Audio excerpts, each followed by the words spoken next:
Test audio.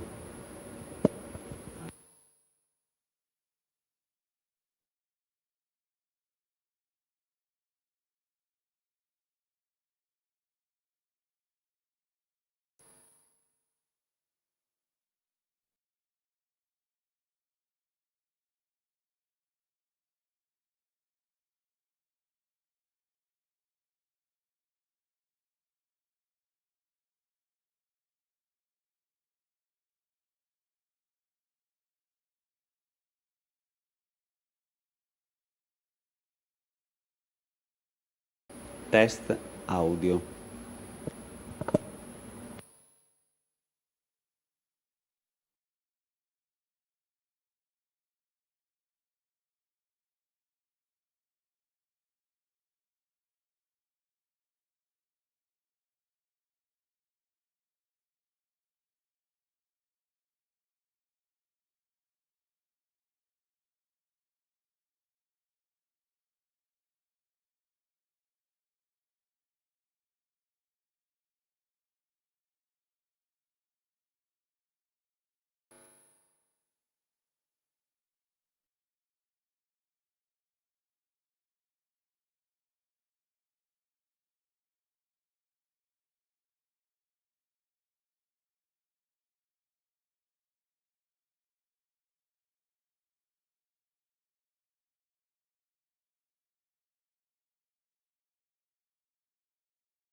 Signori, buongiorno.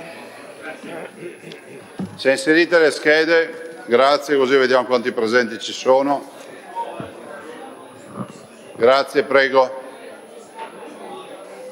Fate chiamare i consiglieri, per favore. Grazie, signore.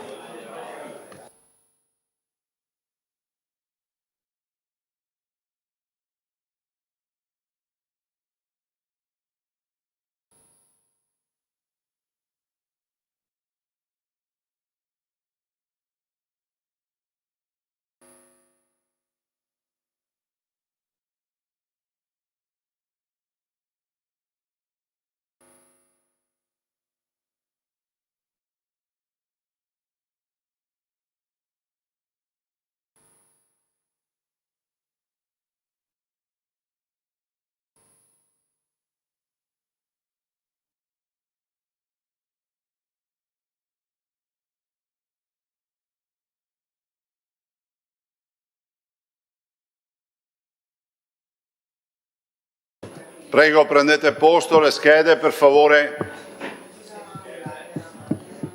Buongiorno. Buongiorno, ciao. Buongiorno, ciao.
Prego, prendete posto.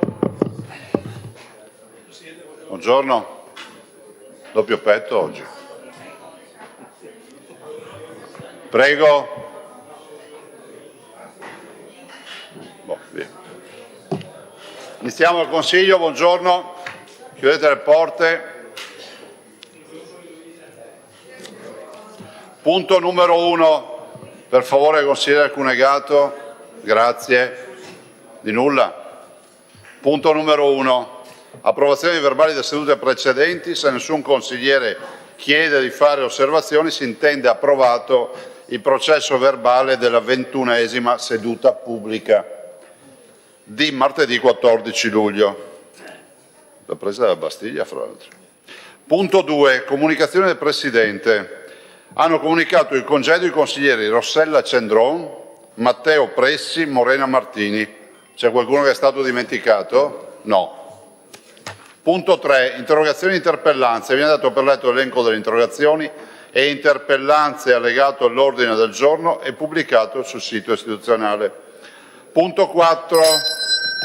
Risposte della Giunta alle interrogazioni e interpellanze. Interrogazione e risposta immediata, numero 44, della consigliera Luisetto. Le aziende ULSS vicentine assegnano personale ospedaliero alle case di comunità. La Giunta regionale chiarisca se è una scelta delle singole ULSS o se è una pratica destinata a diffondersi in tutta la regione. Prego, consigliera. Presidente, grazie. Non so se attendere che rientri l'assessore che poi mi dovrà rispondere. Fate silenzio, per favore, proceda, consigliera. Siamo già 9 minuti in ritardo. Ok, manca l'assessore. Era qui, l'assessore arriverà. Ok. Allora, questa interrogazione è una interrogazione a risposta immediata che avevo presentato alcuni mesi fa perché si sono moltiplicate le segnalazioni, in particolar modo all'interno dell'ULSS 8, di medici specialisti obbligati, a cui non è stato proposto, è stato chiesto di andare nelle case di comunità, in particolar modo cardiologi, pneumologi, alcune specialità a cui è stato chiesto di spostarsi per alcune ore dalla sede ospedaliera alle case di comunità. Sappiamo che da DM77 le case di comunità devono prevedere tutta una serie di figure, di specialisti, oltre che i medici di medicina generale, tutta una serie di servizi che stiamo andando a verificare, andando proprio fisicamente con i colleghi anche all'interno delle case di comunità per capire quale sia la situazione, ma sappiamo anche che ci sono le liste d'attesa all'interno delle situazioni ospedaliere, che quindi già in ULSS 8 sappiamo che oltre 6.400 persone sono in attesa per una visita.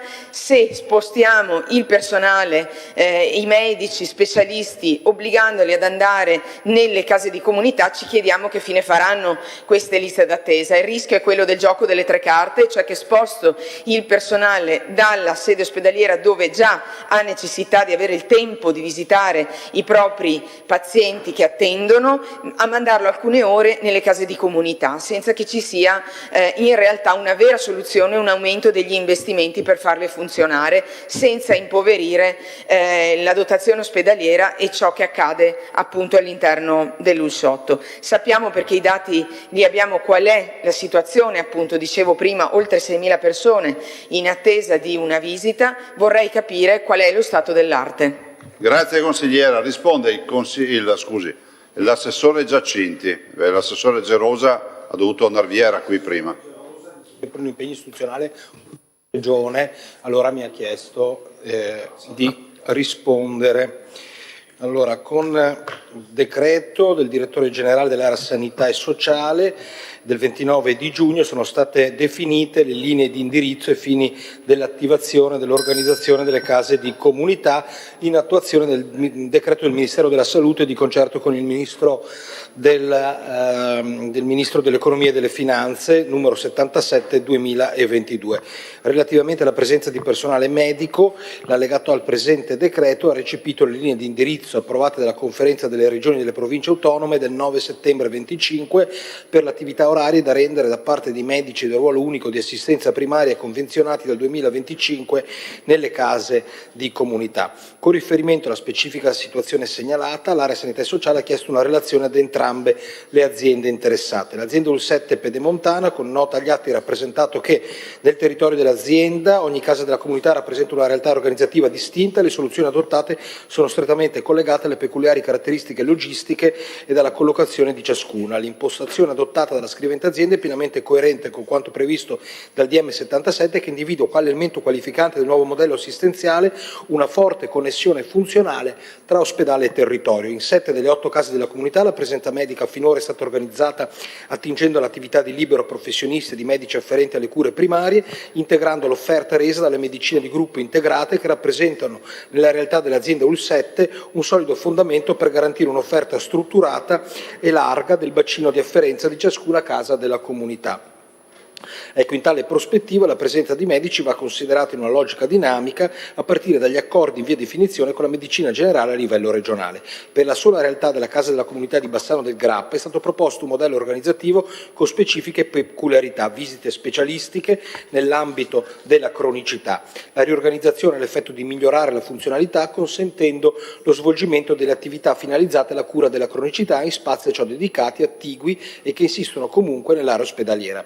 Tale configurazione ha consentito in sintesi una riorganizzazione di attività ambulatoriali che erano già svolte all'interno dell'ospedale e sono state trasferite nei nuovi ambulatori della casa di comunità.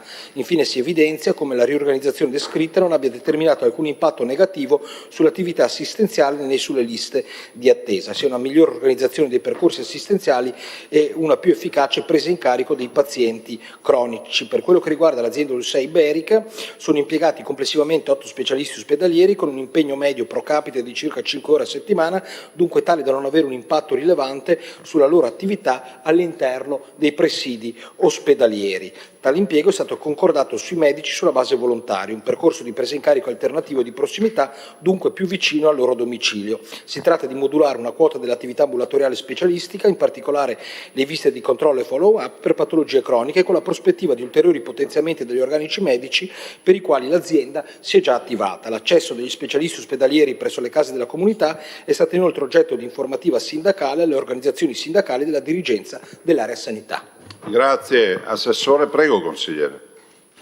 Io ringrazio anche l'assessore per la velocità con cui ha tentato di leggere la risposta, perché i tempi sono questi. Mi dispiace però molto che non ci sia l'assessore Gerosa, perché da mesi attendevo risposta a questa interrogazione e credo sarebbe stato giusto che ad argomentare ciò che sta succedendo, in particolare in Ulsotto, fosse proprio l'assessore alla sanità. Sappiamo con quali criticità è partito il nuovo mandato all'interno di questa ULSS e sappiamo che, e questo ci è restituito dalle numerose segnalazioni che arrivano dall'interno dell'azienda ospedaliera, che manca una progettualità, perché se dobbiamo spostare i medici ospedalieri per 8 ore la settimana ad andare a tappare buchi all'interno delle case di comunità, allungando le liste d'attesa all'interno dell'ospedale, abbiamo detto che in Ulsotto sono già oltre 6.000 persone che attendono una prima visita, non parliamo poi delle visite di controllo di cui non abbiamo menzione perché non rientrano nelle statistiche. In questo contesto, sinceramente, mi sarei aspettata di leggere qualcosa in più e di ascoltare qualcosa in più rispetto al sì, è stato chiesto su base volontaria, perché non è quello che sta succedendo. Le segnalazioni che arrivano sono segnalazioni circostanziate e serie e ci dicono che invece cardiologi, pneumologi, figure di specialisti sono tenuti ad andare, non possono scegliere, in un clima peraltro non ancora del tutto risolto neanche da un punto di vista, diciamo, umano e di serenità lavorativa. Questa è una ULSS da attenzionare, lo ribadisco, non solo per i numeri, ma per la serenità con cui il personale deve poter lavorare, e va attenzionato il sistema della sanità territoriale nato con le case di comunità, perché è molto diverso da quello che l'assessore continua a raccontare, e cioè di una perfetta armonia e di un tutto va bene. Non siamo al tutto va bene, siamo alla partenza di un sistema che è ancora tutto da costruire. Sentire che in Ulsotto sta succedendo questo, onestamente non solo ci conforta, ma ci preoccupa parecchio. Grazie consigliera.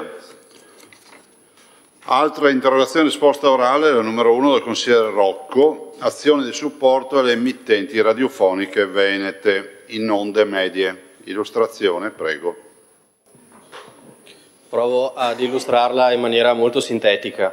Nel 2015 è avvenuta la liberalizzazione della banda onde medie, la banda diciamo così AM, e ovviamente su un presupposto comunitario. Nel 2016 diciamo, la maggior parte delle radio che hanno scelto di operare su questa banda ha ricevuto i titoli autorizzativi quali fornitori di servizi di media radiofonici, l'acronimo è FSMR. Noi abbiamo una caratteristica in Veneto, perché in Veneto di questi operatori, che sono 23 in tutta Italia, noi ne ospitiamo 7, quindi poco più del 30%. Quali vantaggi ha questo tipo di banda rispetto a FM e DAB Plus o Plus 2? Che pur essendo diciamo, un po' superate diciamo, a livello tecnologico magari dalla digitalizzazione, quindi il fatto che con internet altri tipi di emittenti possano fare un altro tipo di lavoro, le onde medie hanno un grande vantaggio in termini di resilienza per quanto riguarda le onde a terra e quindi per onda ionosferica, cioè una peculiarità fisica che consente sostanzialmente di raggiungere anche grandi distanze. E quindi possono essere molto utili per quanto riguarda il marketing territoriale, ma soprattutto per quanto riguarda la resilienza in caso di calamità naturali e attacchi informatici. Chiaramente, pur ricadendo la classificazione e l'assegnazione delle frequenze in competenza statale, le regioni hanno un ruolo molto importante per quanto riguarda il sostegno all'emittenza locale, alla salvaguardia del pluralismo dell'informazione, alla pianificazione di protezione civile. Pensiamo insomma anche all'accordo che è stato fatto diciamo sulle preintese sull'autonomia.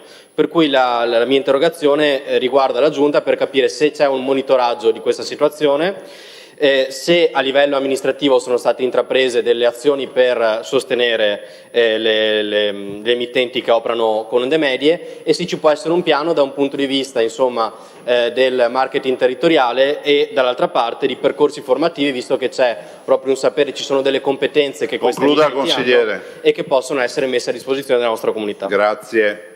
Assessore Giacinti. Allora, la legge regionale 34 del 2021, il collegato alla legge di stabilità del 2022, ha introdotto per la prima volta nell'ordinamento della Regione del Veneto, all'articolo 11, il Fondo per il pluralismo e l'innovazione della informazione. In particolare al fine di assicurare la massima diffusione, fruibilità e accessibilità all'informazione per tutti i cittadini della Regione del Veneto, il fondo è utilizzato per incentivare e sostenere il pluralismo e l'innovazione tecnologica. In fase di prima applicazione di questa norma, a seguito delle osservazioni pervenute dall'associazione Omitalie, ecco, la Giunta regionale con deliberazione 266 del 2022 ha approvato il bando per l'erogazione dei contributi in questione, oltre ai soggetti destinatari dei contributi statali di settore, anche per le emittenti radiofoniche locali operanti in onde medie e modulazione di ampiezza AM. Ciò tenuto conto anche degli specifici servizi svolti da tali emittenti radiofoniche, in particolare in termini di utilità nell'eventualità di comunicazioni di emergenza, nonché in caso di disfunzionalità delle altre modalità di trasmissione. Ecco, gli interventi succitati sono stati poi confermati ad oggi con DGR del 22, del 23, del 24, del 25 e anche del 2026 con DGR del 28 di maggio.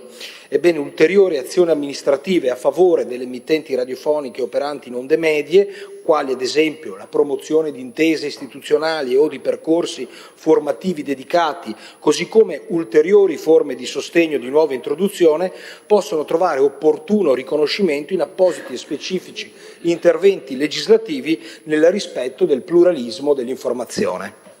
Grazie consigliere, grazie assessore. Consigliere. Ringrazio per la risposta, io ero chiaramente a conoscenza del bando, quindi lì è un tema prevalentemente di risorse.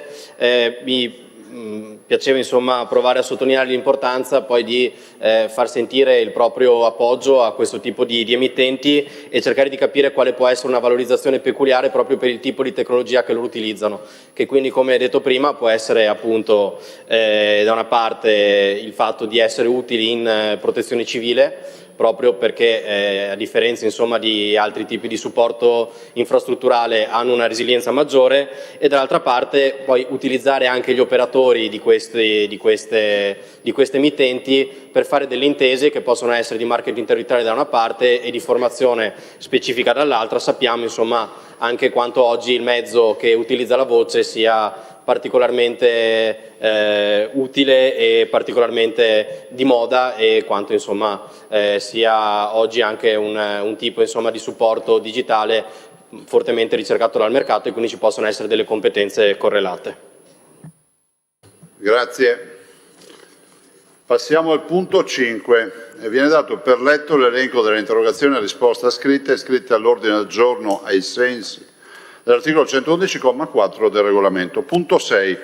Ecco, io vi direi che come consuetudine noi trattiamo i due punti assieme, ovvero il rendiconto della gestione dell'esercizio finanziario e poi ovviamente il rendiconto del generale.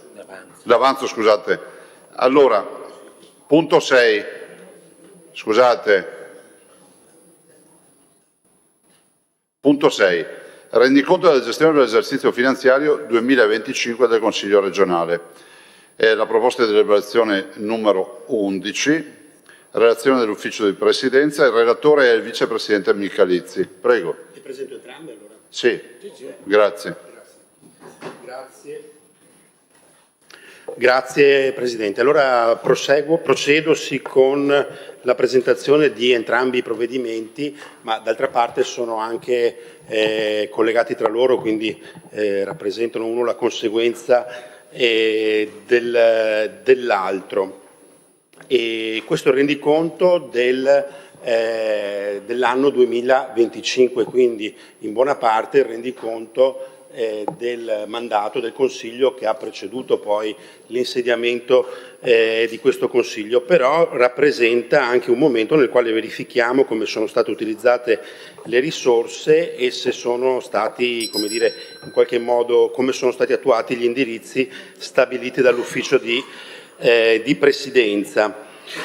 E il Consiglio regionale non vive di risorse proprie ma non di entrate proprie, quindi le entrate del bilancio del Consiglio regionale sono entrate attribuite dalla Giunta. Tra le attività che vengono realizzate con queste risorse ricordo ci sono il supporto agli organi consigliari, l'attività legislativa, la predisposizione di dossier e di strumenti informative, le iniziative di valutazione delle politiche pubbliche, la collaborazione con gli enti, i progetti rivolti alle scuole e il lavoro anche sulla comunicazione istituzionale. Il 2025 è stato anche un anno particolare perché è stato l'anno delle elezioni e quindi diciamo che è gravato sul bilancio del Consiglio, sono gravate sul bilancio del Consiglio anche tutte quelle attività che hanno portato il Consiglio al suo rinnovo. Quindi penso a tutto il supporto sulla raccolta dei dati elettorali, gli studi elettorali, ma anche le attività di accoglienza e avvio del nuovo Consiglio e l'avvio della nuova legislatura. Venendo ai conti e ai numeri, il bilancio è un bilancio che ammonta a circa 50 milioni, impiegati nelle attività che citavo prima. L'avanzo è costituito da una somma di circa 12 milioni, sono 12 milioni 905 mila euro, quindi quasi 13. Di questi 12 milioni è importante dire che è necessario accantonare per esigenze del Consiglio regionale una cifra di circa 9 milioni, sono quasi 10, sono somme che vanno accantonati per rinnovi contrattuali, somme per fine mandati, eventuali restituzioni, eventualmente richieste di contributi e quindi la parte effettivamente residua è di circa 3 milioni e 97 mila euro. Queste risorse, essendo che le risorse del Consiglio regionale arrivano dalla Giunta, vengono quindi restituite alla Giunta per poi essere riassegnate con gli esercizi successivi. Quindi dei 12 milioni diciamo di avanzo, 9 circa vengono accantonate per necessità del Consiglio e 3 vengono restituite da dove arrivavano. Vi do un indicatore che io ho trovato particolarmente significativo nella relazione, cioè il fatto che l'ente, insomma, il Consiglio è particolarmente preciso sui pagamenti, riusciamo a pagare 20 giorni prima delle date comunque stabilite, quindi insomma questo è un indicatore di pregio che mi interessava così sottolineare. Il Collegio dei Revisori dei Conti ovviamente ha dato parere positivo e l'Ufficio di Presidenza ha approvato all'unanimità sia questo rendiconto che la delibera successiva. La delibera successiva sostanzialmente è quella che tecnicamente attribuisce l'avanzo dei 3 milioni e lo restituisce alla Giunta, quindi fa, come dire, quel passaggio tecnico. Io ho illustrato brevemente il provvedimento e quindi do ora la parola al Consiglio. Grazie. Vi ricordo che sono 30 ore massimo di discussione, è aperta la discussione. Signori, è aperta la discussione.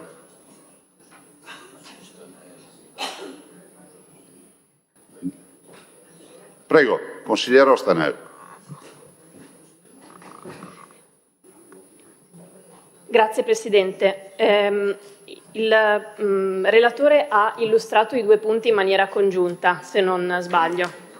Il punto in quest'Aula, io credo, per quanto riguarda il rendiconto, è dirci due cose chiare rispetto al fatto che se questo Consiglio avanza, come è capitato in questa annualità, delle risorse, ci dobbiamo chiedere effettivamente, anche legandolo al punto successivo, dove queste risorse vengono poi reinvestite. È vero che noi discuteremo dell'assestamento di bilancio al prossimo punto, ma penso che, siccome abbiamo molte ore di discussione, come facevamo le legislature precedenti, anche il rendiconto del Consiglio ha un ruolo politico, cioè in quest'Aula si dibatte anche di quello che il Consiglio eventualmente avanza e poi può essere eventualmente reinvestito. Allora, un punto che dicevamo anche le legislature scorse: se questo Consiglio lavora bene e avanza, come noi immaginiamo di poter investire anche quegli avanzi per qualcosa che non solo serva a questo Consiglio, ma possa servire ad esempio a delle funzioni collegate con il territorio, dove siamo, la città di Venezia ad esempio, oppure fare delle attività che possano servire non ai gruppi in maniera singola, ma fare delle attività per fare in modo che le persone possano ad esempio riavvicinarsi alla politica. Allora io credo che se il rendiconto di questo Consiglio è un punto che viene visto tecnico, io penso invece che non sia solo questo, che abbia bisogno di comprendere fino in fondo quanto quell'avanzo di bilancio possa essere poi anche reinvestito per fare delle attività che riguardano questo Consiglio, perché se invece è un modo di dire diamo alla Giunta quello che magari serve per fare delle cose, quando in realtà la Giunta, e lo vedremo al punto successivo, quei soldi li tiene lì e non li investe, e avrò modo di intervenire in maniera più compiuta quando si aprirà il punto dedicato. Allora io credo invece che se il Consiglio lavora bene e riesce a fare del risparmio nel proprio lavoro, il lavoro che questo Consiglio dovrebbe fare in maniera molto più approfondita di come è stato fatto nelle deliberazioni, decidere non tanto di dedicarlo al lavoro della Giunta, quanto immaginare quanto il Consiglio regionale, se è vero che è il Parlamento dei Veneti, possa tornare centrale ad esempio nel riavvicinare le persone alla politica, ridurre l'astensionismo, lavorare un po' meglio sul monitoraggio ad esempio della libertà di stampa in questa regione, cioè lavorare per quello che un Consiglio regionale dovrebbe fare: riportare le persone a pensare che la politica conti, riavvicinarle al voto, riavvicinarle al lavoro che facciamo, e non tanto immaginare che il risparmio di un Consiglio che lavora bene vada delegato in delega alla Giunta per fare quelle cose che, vedremo nel punto successivo, non fa col proprio avanzo di bilancio, perché ne parlerò dopo. È vero che è stato detto in tutte le commissioni che questo è un esercizio diciamo tecnico, ma di tecnico nella manovra che vedremo al punto successivo, per quanto mi riguarda, c'è molto poco, c'è molto di politico, è stata una scelta politica. Allora questo punto io credo si leghi al successivo, perché noi non possiamo immaginare che questo Consiglio regionale risparmi per dare azione e mandato a fare delle attività, quando in realtà sarebbe la Giunta a dover fare questo lavoro. Grazie. Consigliera Luisetto. Sì, intervengo anch'io sul punto, rimandando poi la discussione più ampia al correlatore del provvedimento successivo, ma per dire che data la virtuosità del Consiglio regionale, di come ha saputo spendere e risparmiare risorse, un pensiero necessario al come reinvestire queste risorse. I bisogni, e poi li evidenzieremo, lo diceva la consigliera Ostanel poco fa, i bisogni sono moltissimi, i bisogni non risposti, i bisogni ai quali con un assestamento e un rendiconto di bilancio poi dovremo provare a dare delle risposte, a chiarire capire come vogliamo andare a soddisfare delle necessità che sono di salute, sociali, legati al benessere di vita delle persone, e sappiamo anche che abbiamo delle risorse per oggi, abbiamo delle risorse disponibili che il Consiglio restituisce alla Giunta e sulle quali fare una riflessione di sistema. Io credo che queste risorse, proprio in virtù della virtuosità e della capacità di questo Consiglio di spendere al meglio e di risparmiare ove possibile, nonostante appunto un anno impegnativo, perché un anno elettorale, un anno su cui hanno pesato tutta una serie di necessità, sia una riflessione che possiamo fare, magari impegnando la Giunta a ridare queste risorse in parte al Consiglio per le leggi che proseguiranno il loro percorso. Penso allo psicologo di base, ai caregiver, a tante necessità che questo Consiglio sa autonomamente proporre e portare avanti, e proprio perché il Presidente Stefani per primo ha dichiarato dall'inizio di questo mandato il voler ridare centralità al Consiglio, sarebbe necessario e importante che una parte di queste risorse tornassero al Consiglio e venissero spese per le necessità che sono, a mio avviso, quelle principali, e cioè quelle del benessere e del bisogno delle persone di sentirsi meno sole. Quindi Manido credo che è una consigliera vostra. Grazie. Quindi credo che una riflessione importante la si debba fare anche su questo, che è un atto puramente, lo abbiamo visto negli scorsi anni, tecnico, ma poi, come è stato detto, tecnico non è se pensiamo a come possiamo reinvestire e utilizzare quelle risorse anche in vista dei provvedimenti che poi dovremo affrontare, che sono provvedimenti importanti e ci porteranno a settembre, all'autunno, con un previsionale in un modo o in un altro, perché oggi, io credo, tra oggi e domani sceglieremo con quale direzione andare verso un bilancio di previsione, con quali premesse, con quale sistema. Quindi una riflessione anche su come poter riutilizzare queste risorse non spese, forse sarebbe necessario farla.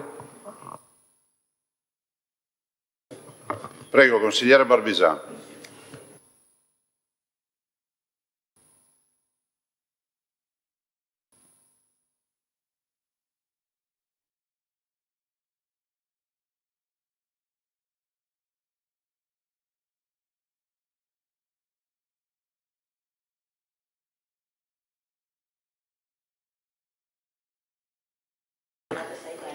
Grazie Presidente. Sì, alla luce del dibattito e delle sollecitazioni delle colleghe, credo che sia anche utile prendere qualche minuto di riflessione per come, intendere dare degli indirizzi alla Giunta regionale sull'utilizzo di queste risorse, frutto appunto di un atteggiamento virtuoso di questo Consiglio in ordine a quelli che sono le necessità dei veneti che ci sono o che verranno. Pertanto chiedo Presidente se è possibile sospendere il Consiglio per 10 minuti per redare questo atto. Farei una proposta, siccome immagino che la sospensione abbia come obiettivo il tema dell'avanzo, sì? Vale la pena di votare il punto 6. Sì. Intanto creiamo l'avanzo e poi andiamo a distribuire. Perfetto, va bene. Allora, direi di sospendere adesso. Procediamo pure con la seduta, l'importante è che poi quando abbiamo tempo per il deposito. State buoni, un attimo. Quindi votiamo il punto 6, sì, che è il rendiconto. Quindi discussione generale, la consideriamo chiusa o c'è qualcuno che ha qualcosa da aggiungere sul rendiconto? Mi sembra chiusa. Dichiarazione di voto? Siamo sul rendiconto. Apriamo la votazione. Siamo fatti casino.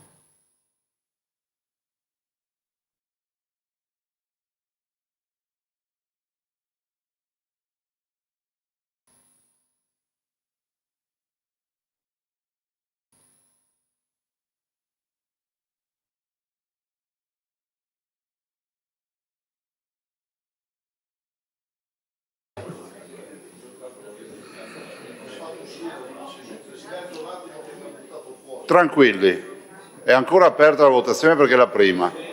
Se fosse la seconda non sarebbe aperta. Alzino la mano i consiglieri che hanno problemi. Consigliere Borgia. Scusate, consigliere Borgia. Consigliere Borgia.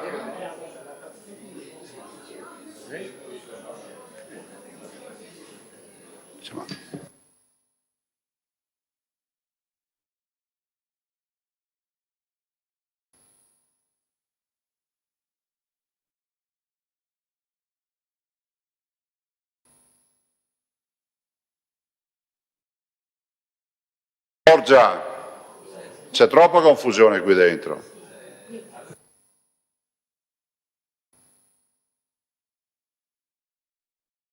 Consigliere, lo facciamo al termine della votazione.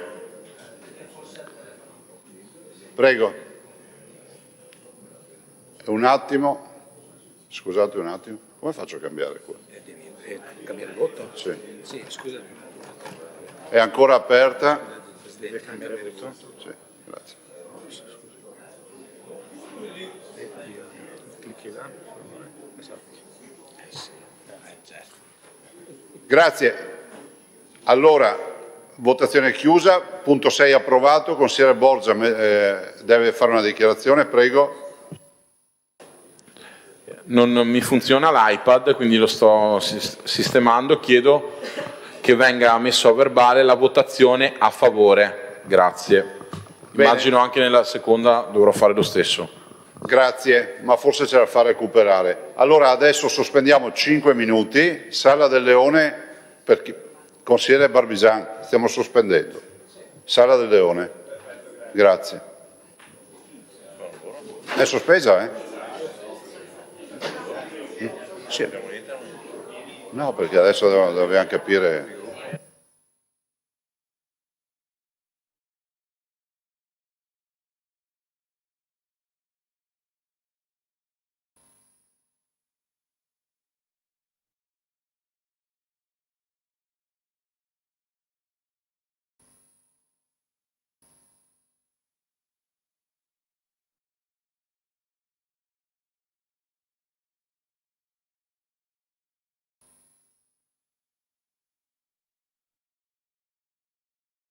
Bozza, sono 5 minuti. Dia che mi si muove.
Prego.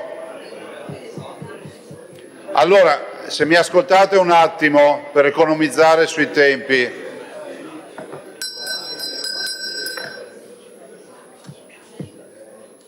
Scusate signori, per capirci sui tempi e evitare di sprecare tempo. È in redazione un ordine del giorno rispetto al punto 7 che dobbiamo ancora aprire. Io direi che se ci sono diciamo, interventi per la discussione generale, ovviamente il vicepresidente Michalizzi ha già fatto il suo intervento sia su 6 e il punto 7. Se ci sono interventi io direi di aprire il punto 7, o meglio lo apro ufficialmente, vi chiedo a chi vuole intervenire di iscriversi in attesa che poi arrivi anche l'ordine del giorno. C'è qualcuno che vuole parlare? È aperta la discussione generale. Consigliere Montanariello, prego. Siamo al punto 7, siamo sull'avanzo.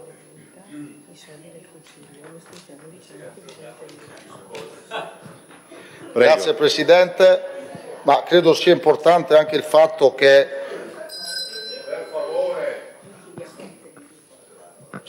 no, anche perché mi sono preparato molto a questo intervento, mi distraggo poi. No, credo che sia importante intanto il fatto che ci sia un lavoro insieme comune dell'Aula su una visione che può dare non contrapposizione su risorse che da una parte è vero può essere anche virtuoso il fatto che il Consiglio abbia in qualche modo ottimizzato alcune risorse, dall'altra è anche vero che se pensiamo che queste risorse possono essere utilizzate per l'attività legislativa sarebbe anche il rovescio della medaglia dire perché non le utilizzate se potevi utilizzarle e restituirle ai cittadini veneti in termini di servizi o in termini di qualcosa da ridare su quelle che sono risorse che è meglio che non restano lì ferme.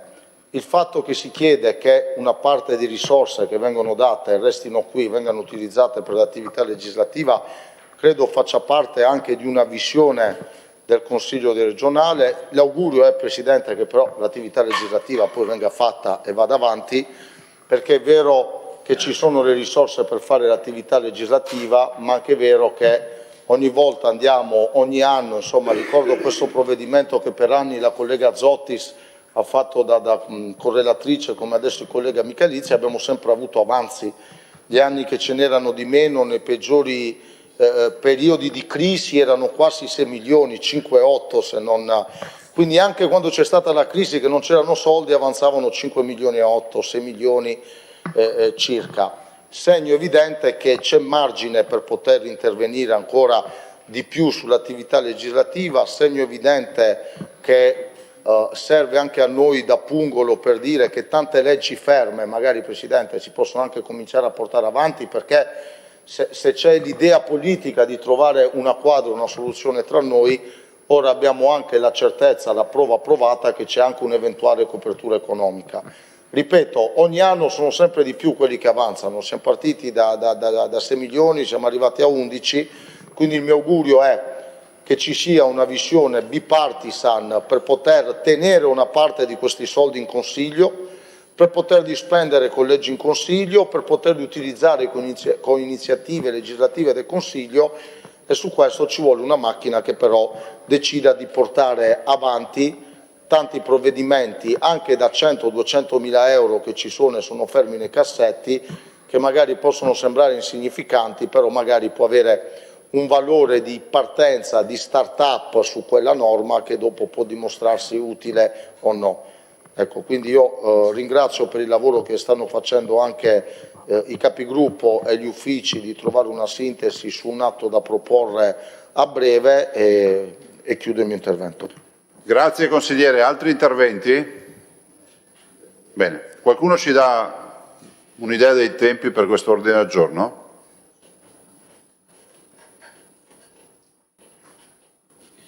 Chi è che va a chiedere? Chiedete per favore. Fermi lì. Non muovetevi.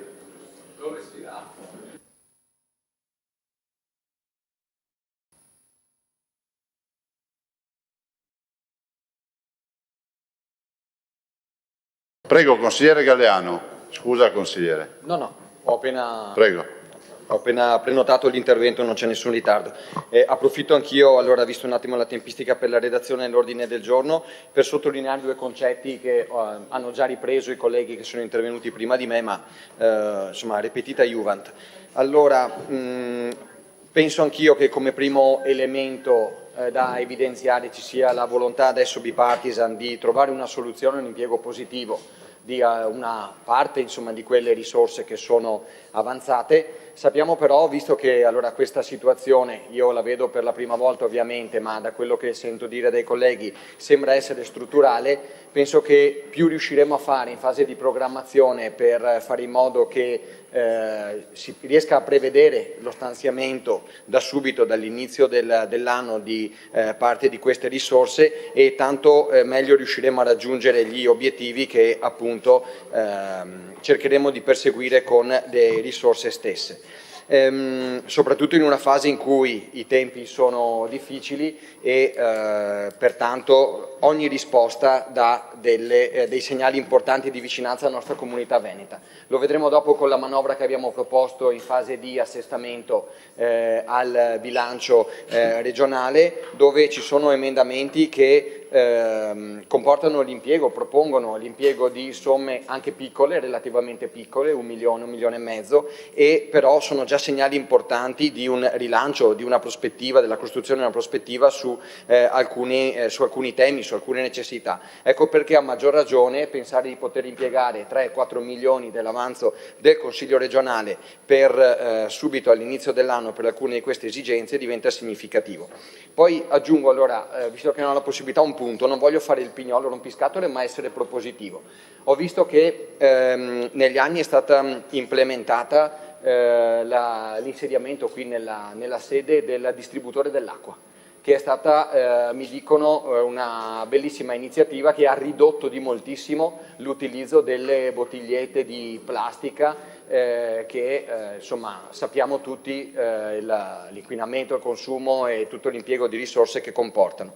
Penso che con l'aiuto di tutti, di noi consiglieri in primis, potremo dare un segnale ulteriore di miglioramento. Tanti di noi sono stati amministratori, siamo andati quasi tutti nelle scuole a far vedere ai ragazzi di come la bottiglietta di plastica andrebbe sostituita con la borraccia e quant'altro. Se riusciremo a fare fino in fondo, a compiere quel passo che già è stato avviato e con risultati molto importanti, io penso che insomma daremo un bel segnale, visto che di bottigliette forse ce ne sono ancora troppe. Ecco, mi fermo qui e poi ci riprendiamo sul punto successivo. Grazie. Mi dicono che sono state raccolte le firme, quindi?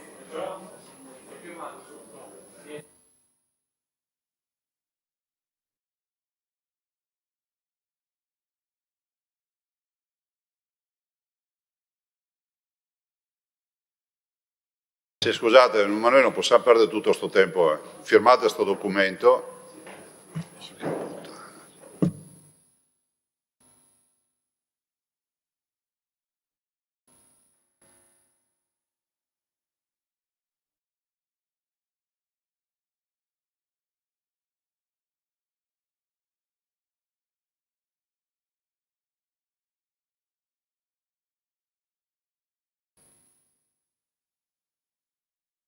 Consigliere Barbisani, la parola per la presentazione dell'ordine del giorno. Prego.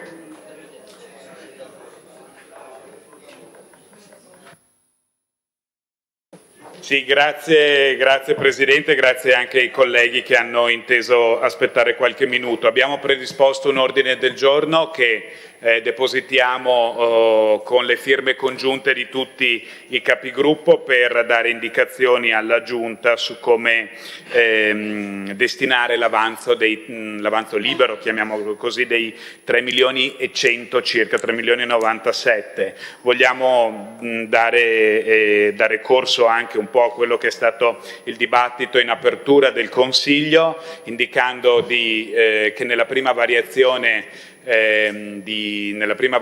utile, che credo arriverà a settembre, poi la Giunta insomma eventualmente ci notizierà a riguardo, di dedicare 1 milione di euro per le necessità sul sociale e di tenere 2 milioni nel fondo accantonamenti, rispetto ai quali di solito poi il Consiglio li usa per le leggi appunto di iniziativa consiliare o anche per eventuali altre necessità della Giunta che concordemente col Consiglio insomma verranno rese evidenti e poi approvate sempre da questo Consiglio. Quindi facciamo questo atto di indirizzo politico e concordemente credo che sia un bel messaggio su come riusciamo a lavorare su queste tematiche. Grazie. Grazie consigliere. Consigliera Ostanel. Sì, grazie Presidente. Sì, per dire che questo ordine del giorno appunto è un ordine del giorno positivo.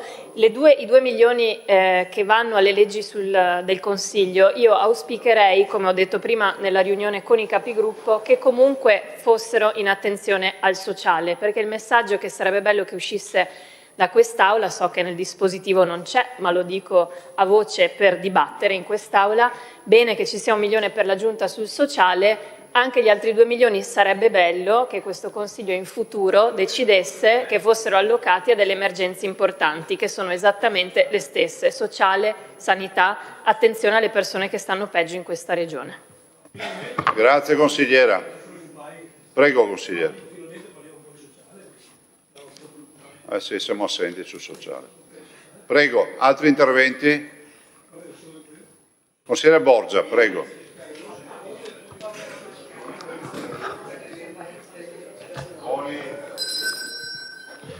Credo che questo sia stato, lo posso dire insomma, senza essere smentito, credo sia stato l'accordo diciamo, più veloce della storia, nel senso che tra capigruppo abbiamo trovato una quadra, una congiuntura perché il Consiglio potesse avere ancora e nuovamente, se non fosse già chiaro, centralità con 2 milioni per nuove leggi, così da accogliere, per favore, così da accogliere le richieste ovviamente che provengono dai consiglieri, dall'attività legislativa dei consiglieri, che devo dire in questi primi mesi di mandato è stata importante, e quindi capiremo insomma dove poi destinare questi 2 milioni e in quale leggi. E poi abbiamo ribadito la necessità di sostenere il sociale, quindi non specificatamente in determinate leggi, ma in generale, e su questo la Giunta ci dirà come vuole e dove vuole inserire questo milione, per cercare appunto di essere vicini ancora di più alle persone, come diceva, più fragili, come diceva appunto la collega Ostanel. Credo che sia un atto non solo fondamentale, importante, e soprattutto credo che questa disponibilità sia da parte della maggioranza che da parte della minoranza di trovare dei punti di incontro possa essere un percorso che noi dobbiamo continuare a sostenere, perché credo che poi quando si interviene sulla vita delle persone e in generale sugli obiettivi che noi ci vogliamo dare come Consiglio regionale si debba andare oltre poi agli steccati ideologici.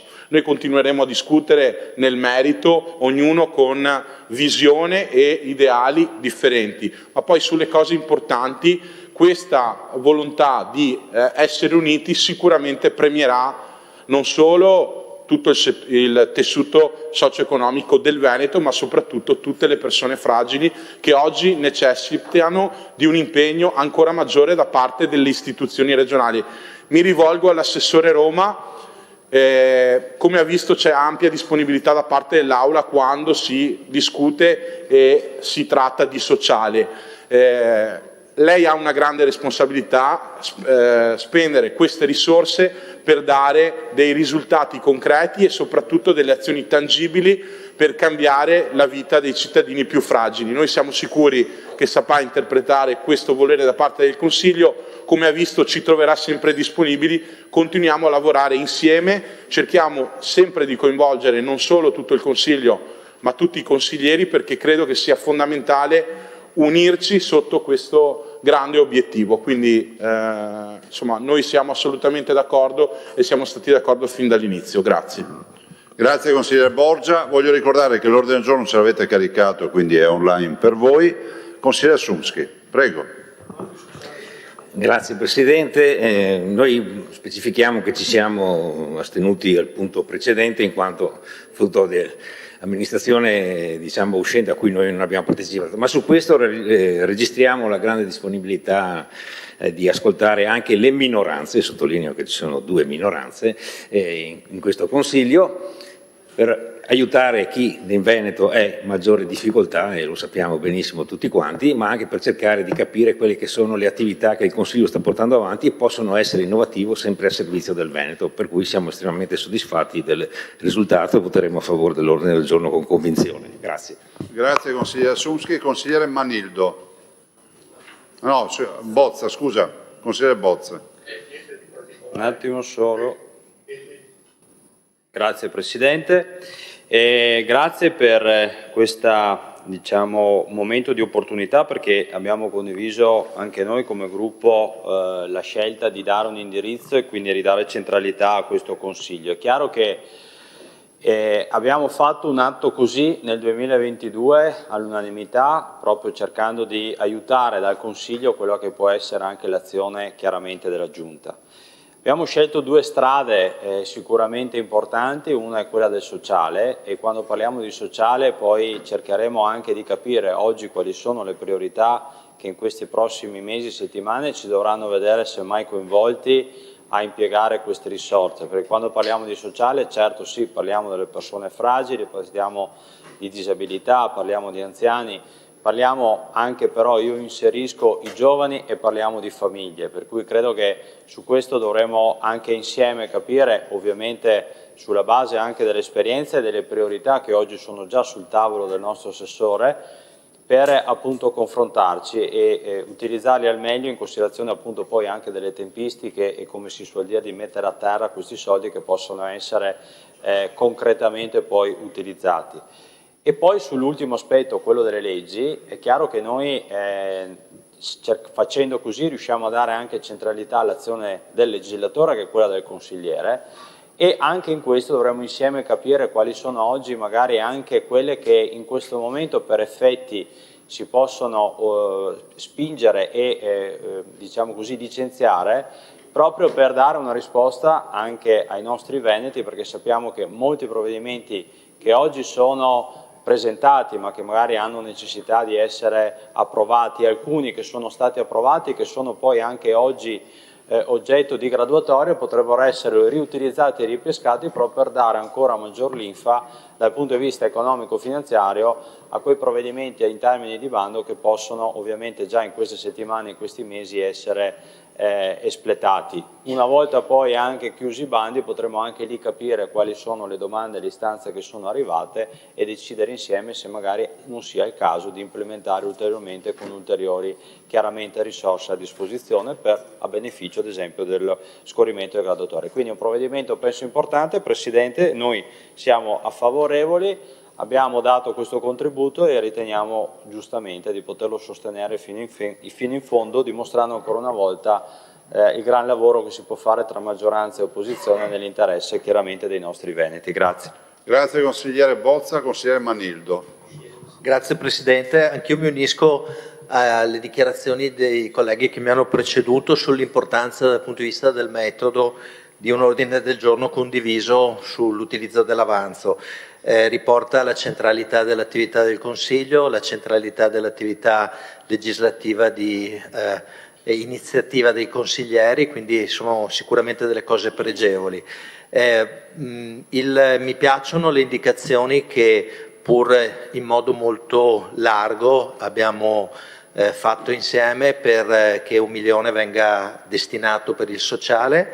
Penso che si può sorridere, penso anch'io sul fatto che sia la parola più ricorrente, però ritengo che sia il settore che più di tutti ha bisogno in questo momento di grandi iniezioni di di risorse, perché la situazione anche nel nostro Veneto non è facilissima.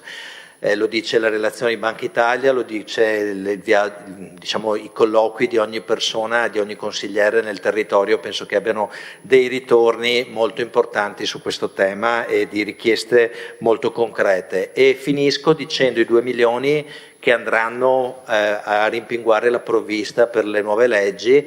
Anche qui ci sono tantissimi provvedimenti importanti, ne cito 2 perché sono quelli che mentre sottoscrivevo questo ordine del giorno mi apparivano, quello sulle caregiver e quello sullo psicologo di base. Ritengo che siano assolutamente dei provvedimenti che ci facciano fare assolutamente un salto di qualità. Chiaramente ci sarà la discussione e sarà condivisa con i consiglieri, insieme si cercherà l'allocazione migliore di queste risorse, però ritengo che sia abbastanza intuibile e constatabile da tutti che questi 2 provvedimenti hanno assolutamente bisogno di un adeguato sostegno finanziario. Ringrazio per la condivisione i colleghi di maggioranza e di opposizione, perché penso che sia un passo importante per il lavoro in Consiglio. Grazie consigliere Manito. Consigliere Rocco, prego. Ma sì, anch'io brevemente mi concentro sul lato politico e penso che sia un bel atto questo ordine del giorno che cerca di ridare centralità al Consiglio e dall'altra parte che impegna verso un capitolo di spesa che mi piace la dicitura, così faccio contento anche l'amico Marcato, che è politiche sociali. Perché anch'io condivido il fatto che si debba sempre ricordare che il sociale non nasce dal nulla, cioè il sociale è finanziato attraverso il gettito e attraverso la capacità che una comunità ha di creare ricchezza. E quindi io mi auguro che politiche sociali siano sicuramente, quando le intendiamo, fragilità, siano persone insomma che fanno fatica, ma forse noi dobbiamo anche iniziare a entrare nell'ordine delle idee che siamo in una fase di bilanci pubblici che fanno fatica, il debito pubblico non è più sostenibile e quindi quando noi parliamo di sociale cerchiamo anche di capire qual è quella spesa che poi si può ripagare e quindi andiamo anche a sostenere coloro che generano ricchezza, quindi ricordare le famiglie, ricordare i giovani, perché se non c'è chi genera ricchezza e se noi attraverso le politiche sociali non aiutiamo coloro che generano gettito, poi alla fine faremo soltanto debito, quindi mi auguro insomma che quando parliamo di politiche sociali cerchiamo anche di sostenere coloro che sono più in difficoltà, ma perché sono in difficoltà nel momento in cui da una parte hanno dei carichi, quindi magari i genitori, quindi persone che hanno persone anziane in casa, ma dall'altra questa difficoltà è maggiore proprio perché sono nella fase della loro vita in cui stanno cercando di generare ricchezza per se stessi, per la loro famiglia e più in generale per la comunità. Grazie consigliere Rocco. Consigliere Baldan. Grazie Presidente, consiglieri, mi associo ovviamente, è inutile ripetere ovviamente tutti i discorsi, credo che sia una situazione che noi abbiamo impostato fino dall'inizio. Voce per favore. Fino dall'inizio di questo Consiglio, quello della collaborazione in funzione dei nostri cittadini e intanto mi complimento fra virgolette perché comunque c'è un avanzo di spesa e non è mai banale, soprattutto perché qui in questo Paese la spesa a volte non è ben controllata da questo punto di vista, è semplice mettere risorse eccetera, poi non sappiamo bene a volte dove queste risorse vanno concentrate. È stato scelto di individuare l'aspetto delle politiche sociali che ovviamente sappiamo essere un capitolo importante e un aspetto che in questo momento soffre particolarmente, ovviamente non solo in Veneto ma anche in ambito nazionale. Credo che ci affidiamo alla competenza dell'assessore Roma che fino adesso insomma, mi pare sia stata molto sensibile a questa tematica per individuare poi dove possono essere spese queste risorse che sono avanzate, con una raccomandazione che è ancora maggiore in funzione della possibilità di preservarle e poi ulteriormente spenderle nel modo più adeguato. Che noi poi a settembre ci avvieremo a votare, a discutere una previsione di bilancio, un DEFR, che come avevo già anticipato a primavera, quando siamo usciti dall'esercizio provvisorio, sarà di tutt'altro tenore rispetto a quello lì, quindi avremo delle situazioni che purtroppo vediamo per congiuntura internazionale, non certo per colpa di questa regione o anche colpa nazionale, abbiamo una congiuntura e uno scenario che imporrà probabilmente di avere anche delle extra spese o di trovare liquidità per far fronte a capitoli di spesa che magari non erano preventivate. Ci auguriamo ovviamente che questa parte destinata, che il Consiglio in collaborazione, e fa piacere, abbia deciso per utilizzare per sviluppare le politiche sociali, possa arrivare direttamente nell'importo previsto in utilità per i cittadini e per i cittadini particolarmente in difficoltà, che anche nella nostra regione, come è stato giustamente evidenziato, è un dato nazionale ma colpisce anche la nostra regione perché noi siamo una regione importante, è in continuo aumento e come sapete le risorse non sono mai abbastanza. Quindi ringrazio il Consiglio, mi sembra un'operazione corretta e ci auguriamo che possano trovare sfogo in progetti che aiutino effettivamente i cittadini veneti che sono più in difficoltà. Grazie. Grazie consigliere Baldan. Flavio. Ho detto Flavio. Non vedo altri iscritti e quindi apro. No, votiamo apro la votazione, votiamo l'ordine del giorno e poi il provvedimento. Aperta la votazione, chi ha problemi alzi la mano. Problemi a votare. Non so, tutte le mani.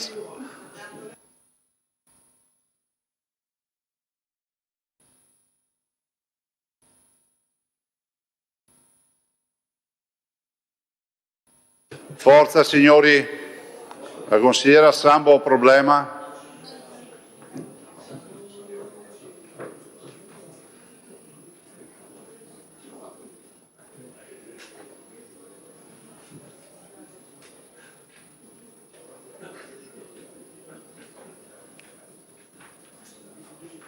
C'è qualcuno che non è riuscito a votare?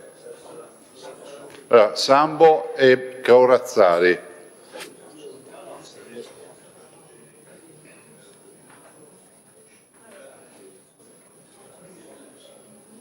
Corazzari ha votato, la consigliera Sambo.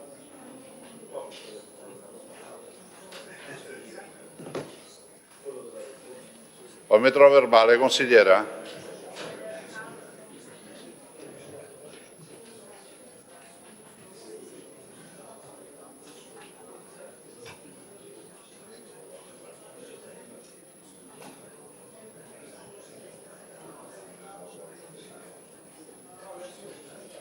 Niente, scusi consigliera, chiudiamo e mettiamo a verbale. Grazie, chiusa la votazione.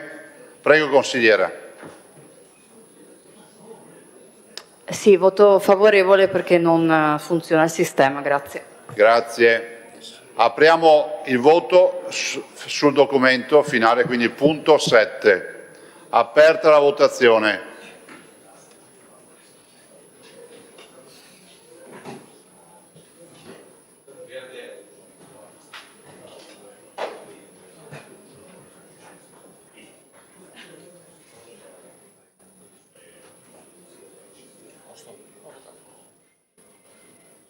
Consigliere, ancora problemi?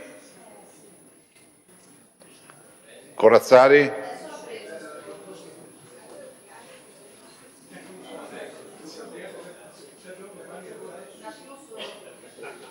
Noi aspettiamo.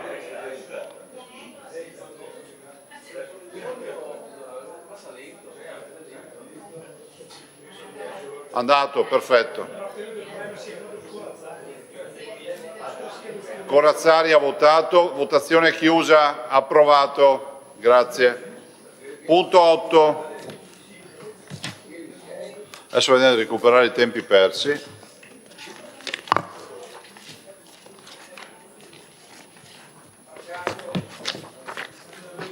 Disegno di legge relativo al rendiconto generale della Regione per l'esercizio finanziario 2025.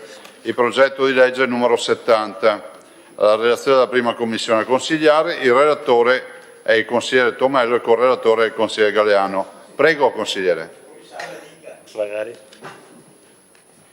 Buongiorno Presidente, buongiorno a tutti. Velocemente per recuperare quindi un po' di tempo, ci troviamo oggi a discutere il rendiconto generale 2025. Come sapete il rendiconto generale rappresenta lo strumento attraverso il quale il Consiglio regionale verifica i risultati della gestione dell'amministrazione nel corso dell'ultimo esercizio finanziario.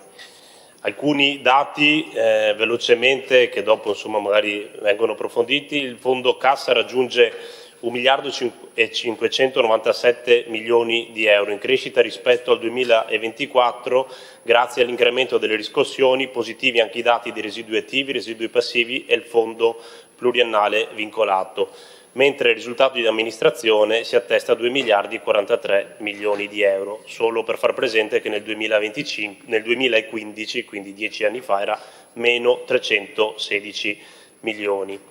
Al netto delle quote accantonate, vincolate e destinate agli investimenti, la parte effettivamente disponibile ammonta quindi a 180 milioni, poco più. Inoltre, grazie alle recenti disposizioni normative che abbiamo votato anche in quest'Aula negli scorsi mesi, la cancellazione del FAL e al definitivo superamento del disavanzo da debito autorizzato in un contratto, la Regione non presenta quote di disavanzo da ripianare nei bilanci futuri.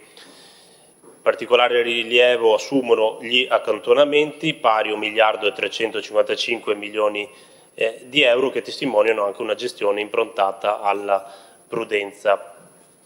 Sul fronte delle entrate gli accertamenti raggiungono 17,8 miliardi di euro, delle quali oltre il 76% deriva da entrate tributarie. Le spese impegnate ammontano a 17,4 miliardi, con la sanità che continua a rappresentare naturalmente la principale voce area di intervento, assorbendo circa il 77% degli impegni, seguita da trasporto e da mobilità. La Regione ha inoltre rispettato gli obiettivi di finanza pubblica previsti dalla normativa statale, contribuendo per quasi 64 milioni di euro al concorso della finanza pubblica nazionale. Un dato particolarmente significativo è quello relativo ai pagamenti. Nel 2025 la Regione ha saldato mediamente i propri debiti commerciali con 18 giorni di anticipo rispetto alle scadenze di legge, confermando una elevata capacità della gestione a liquidità, testimoniata anche dall'indice appunto di liquidità pari a 1,30. Prosegue anche l'attuazione degli interventi finanziari del PNRR e del Piano Nazionale Complementare. Al 31 dicembre 2025 risultano impegnati oltre 1,5 miliardi di euro con pagamenti effettuati per 738 milioni. Anche la contabilità economico-patrimoniale evidenzia un quadro positivo. L'esercizio si chiude con un utile di 107 milioni di euro, il patrimonio netto cresce fino a 3,227 miliardi e la situazione patrimoniale complessiva si rafforza rispetto all'anno precedente. Nel complesso si può dire che il rendiconto 2025 conferma una gestione finanziaria caratterizzata da equilibrio, solidità patrimoniale, prudenza negli accantonamenti e puntualità nei pagamenti. Faccio un ringraziamento e complimenti, anche visto i risultati, naturalmente a chi ha gestito, visto che ci troviamo a votare l'esercizio finanziario del 2025, noi siamo arrivati alla fine del 2025, quindi a chi ha gestito nell'anno passato questi dati che, come avete visto, sono tutti in miglioramento rispetto agli anni precedenti e dimostrano una gestione della Regione assolutamente efficiente, ma soprattutto solida, che fa in modo che il Veneto rimanga una regione modello per tutta Italia. Buon lavoro. Grazie.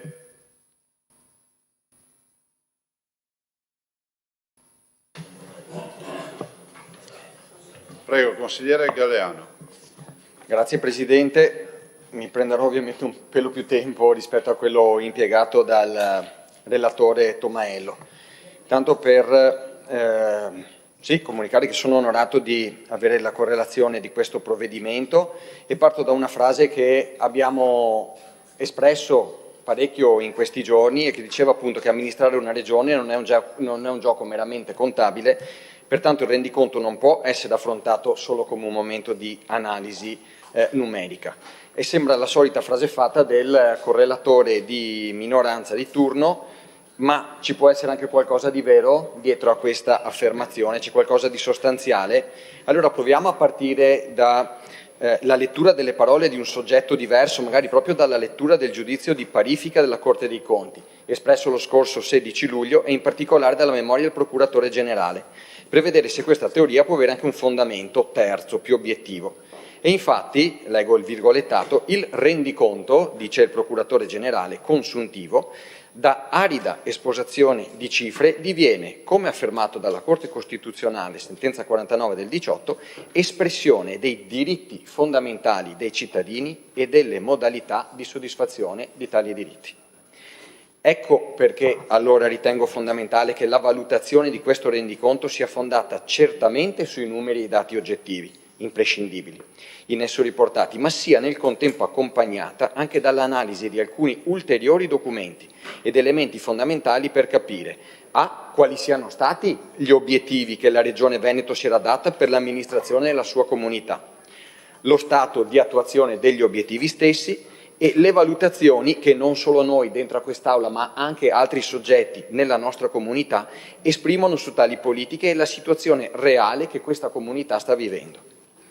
Tutto questo con la piena consapevolezza, lo sottolineiamo sempre, siamo stati in tanti amministratori, che nessuno ha la bacchetta magica per risolvere i problemi e che ci muoviamo in un contesto incerto, nel quale alle criticità del sistema in sé si aggiungono le incognite contingenti, le guerre, le politiche schizofreniche di tanti leader, di Trump in giro per il mondo, insomma ad uno scenario non certamente facile da leggere e tantomeno da prevedere.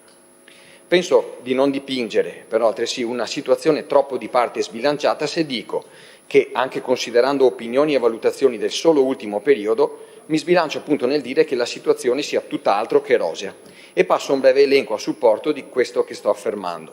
Uno, il rapporto annuale di Banca Italia, che il nostro capogruppo ha ripreso più volte, sull'economia veneta, che ci consegna un panorama preoccupante che dimostra come il modello locomotiva sia finito e ci sia bisogno di costruire nuove politiche per il rilancio.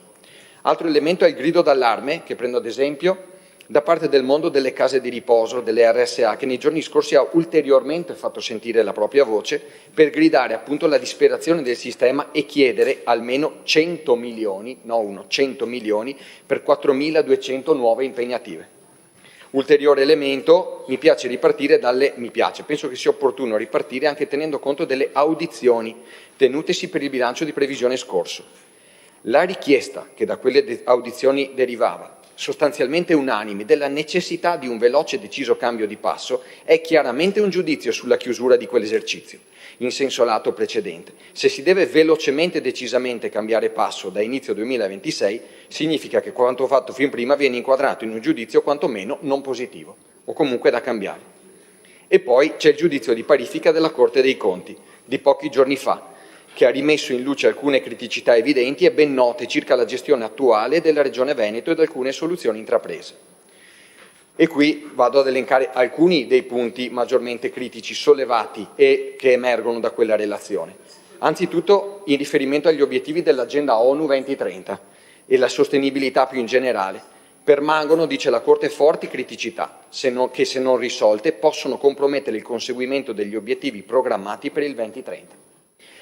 Ci sono poi le prospettive incerte e preoccupanti legate alla legacy, adesso si usa dire così, no? Non più eredità e basta, ma legacy delle Olimpiadi, anzitutto in merito ai debiti che potranno emergere e dalle ricadute che essi potranno avere sui bilanci delle regioni e degli enti locali coinvolti, ma non solo. Le Olimpiadi rappresentano la prima grande scommessa di questa amministrazione, dico questa per continuità, che una scommessa appunto assunta nello scorso mandato. I dati sono che ci sono circa 150 milioni che noi abbiamo messo a garanzia col nostro bilancio. Quando il Presidente Zaia ci spiegava le enormi ricadute che avrebbe avuto il territorio, si diceva anche che esse sarebbero state un'occasione storica per il Veneto, perché finalmente avremmo realizzato due varianti fondamentali per quei territori, la variante di Longarone e la variante di Cortina, che da decenni aspettiamo che vengano realizzate. Abbiamo finanziato tutto, abbiamo trovato i soldi per la pista da bob, ma indovinate per cosa non si vede ancora alba?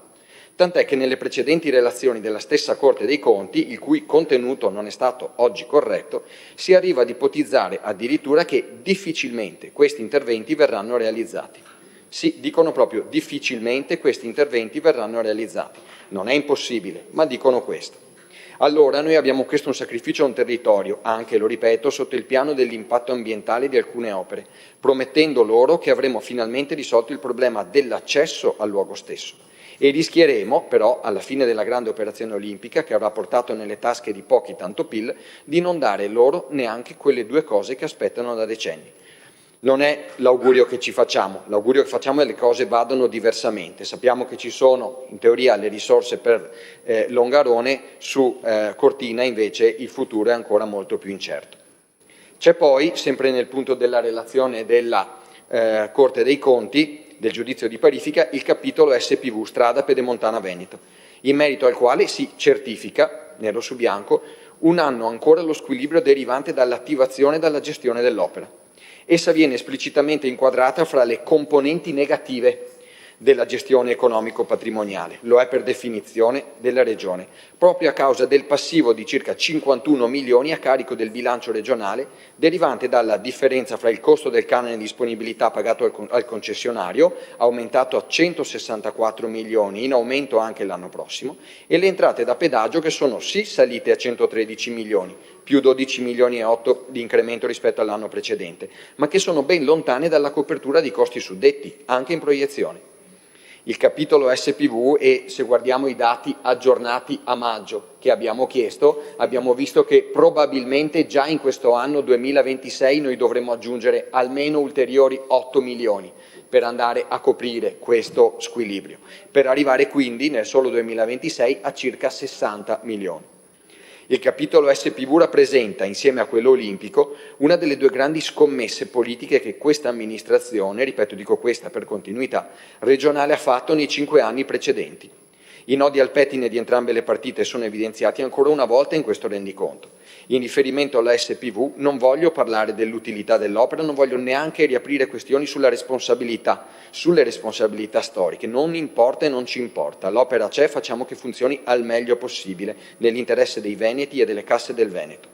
Vogliamo però parlare dei numeri, di quegli oggettivi che sono già iscritti in questo bilancio e che saranno iscritti nei prossimi bilanci in riferimento ai canoni e ai pedaggi, perché solo con numeri certi e chiari in mente si può rispondere alle domande vere sull'incidenza di tale gestione sul futuro dei veneti. Ma le condizioni e gli equilibri attuali nella gestione dell'opera devono, ed è questa la domanda, essere accettati così ad ogni costo o possiamo lavorare per un futuro diverso che cambi le prospettive per questa regione ed i suoi cittadini?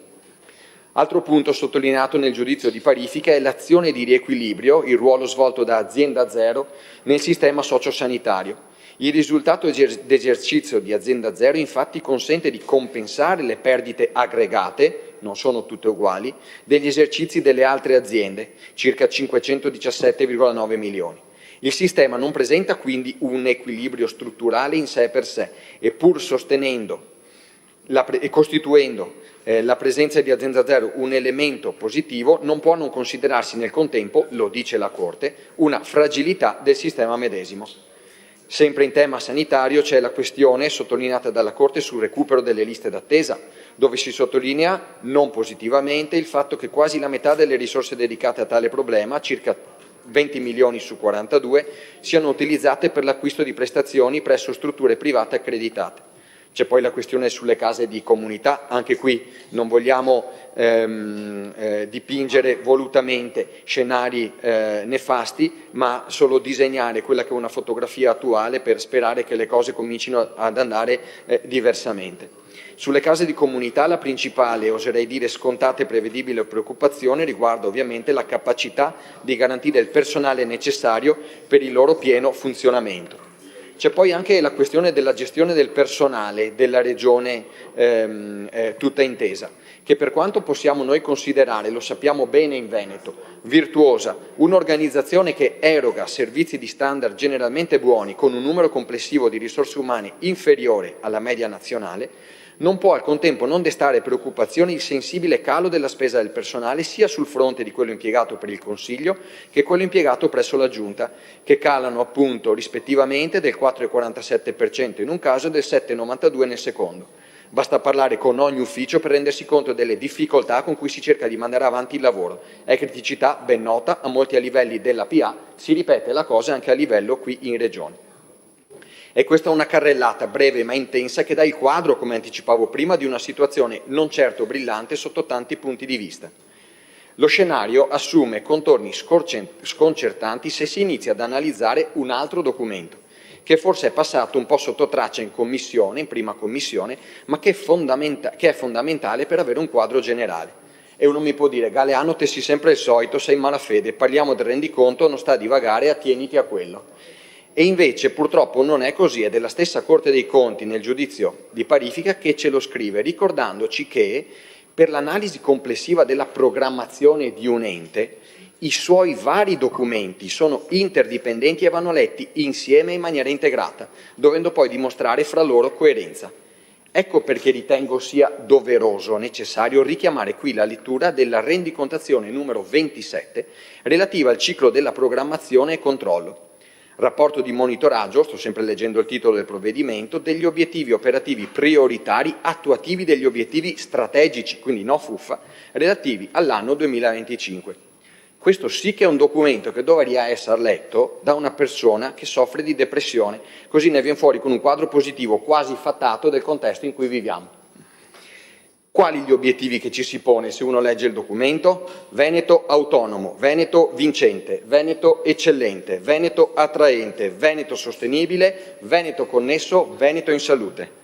La delibera di Giunta che approva tale rendicontazione con questi obiettivi il 30 aprile dice: a fronte dei 109 obiettivi operativi prioritari sono presenti 149 indicatori.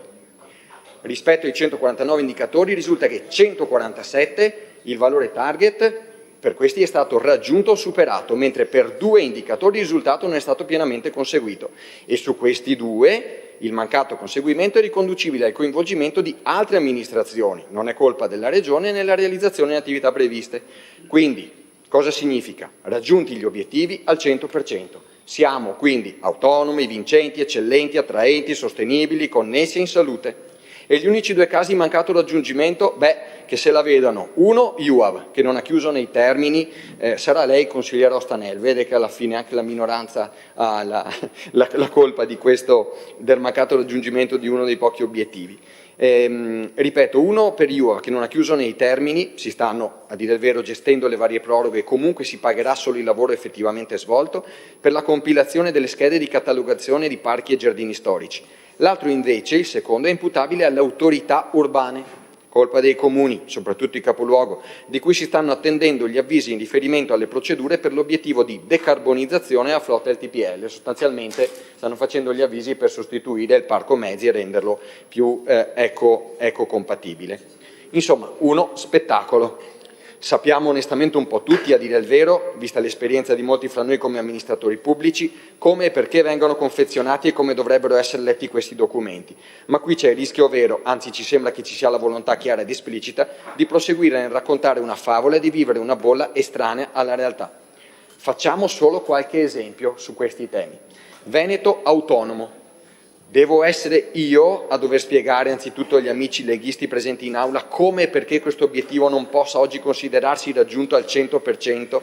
E visto che non voglio innescare o alimentare polemiche, ma tendo a porre le questioni anche con un approccio costruttivo, penso che possa essere riconosciuto, invito a leggere la recentissima intervista del nostro capogruppo Manildo sul nuovo regionalismo per fare un po' di chiarezza, riportare un po' di sana obiettività per leggere gli eventi e soprattutto per provare a uscire insieme, a tracciare insieme una positiva prospettiva. Sul Veneto eccellente? Sul fatto che in Veneto di eccellenze ce ne siano davvero e tante non v'è alcun dubbio e ancor di più è da sottolineare come tali eccellenze assumono ancor più valore laddove sono tali pur a fronte di un sostanziale disinvestimento su di loro da parte della maggioranza che ha governato ed in continuità con quel passato governa ora questa regione. Anche qui gli esempi potrebbero essere vari, ma ne voglio sottolineare uno in particolare ed è il mondo della cultura. Una realtà che ha un seguito importante da parte dei cittadini e che svolge questo eccezionale lavoro, raccogliendo questi eccezionali risultati senza che la Regione creda davvero in lei, e le risorse investite lo confermano. Non è facile, a dire il vero, trovare dati specifici su tale aspetto, ma quel 4 euro pro capite per tutto l'ambito culturale, speso e investito dalla Regione Veneto, stride davvero con medie ben superiori di tante altre regioni italiane, anche a statuto ordinario. Veniamo poi al Veneto attraente, un altro degli obiettivi di cui si parlava prima in quella rendicontazione, la 27. Se ci allontaniamo dall'ambito dei dati delle presenze turistiche, per quanto possa suonare bene questo gruppo nominale, Veneto attraente appunto, ritengo che sia sufficiente rinviare i numeri impietosi dei giovani che da questo Veneto scappano, ritenendo di non avere un futuro all'altezza delle loro prospettive, per dirci appunto sinceramente che essere attrattivi probabilmente è un'altra cosa. E sul Veneto sostenibile? Beh, qui allora posso essere io cattivo di minoranza che dico sempre alcune cose, ma allora partiamo da un contributo non terzo ma di parte della stessa maggioranza, che dice nell'ultimo DEF che questa maggioranza ha confezionato e votato che questa maggioranza ha confezionato e votato in quest'Aula le politiche venete in materia di sostenibilità siano qualificate da risultati scarsi, indicatori insufficienti, che rischiano di compromettere seriamente il raggiungimento degli obiettivi dell'Agenda 2030. Qui è testimoniato questo dato anche dal giudizio di parifica. Se è vero che c'è stato un importante miglioramento, di cui va dato atto, sul piano del numero dei giorni di sforamento del particolato atmosferico, non hanno invece visto miglioramenti significativi per il Veneto altri indicatori importanti sull'esposizione della popolazione a rischio alluvioni, sul consumo di suolo, in materia di tutela della biodiversità, sulle modalità di consumo di fertilizzanti in agricoltura, insomma su vari aspetti. Ripeto, non sono parole di Paolo Galeano, sono testi del DEF. Sul Veneto connesso, qui bisogna specificare. Il termine connessione può essere utilizzato per contesti ben diversi. Pensiamo al trasporto, pensiamo alle infrastrutture per la connessione digitale, ma sinceramente, quale che sia quello che di questi piani viene considerato, ci sembra di essere ben lontani dall'obiettivo raggiunto al 100%. Sul fronte TPL, lo ricordiamo ancora una volta, se ve ne fosse bisogno, siamo a 0 per risorse proprie regionali destinate a questo capitolo di spesa, fanalino di coda a livello nazionale. È un vuoto evidente, talmente grande ed evidente che c'è consapevolezza e fretta di colmarlo e si rischiano scivoloni comunicativi. Su questo scivoloni richiamo per esempio quel bellissimo post che il Presidente Stefani ha fatto pochi giorni fa.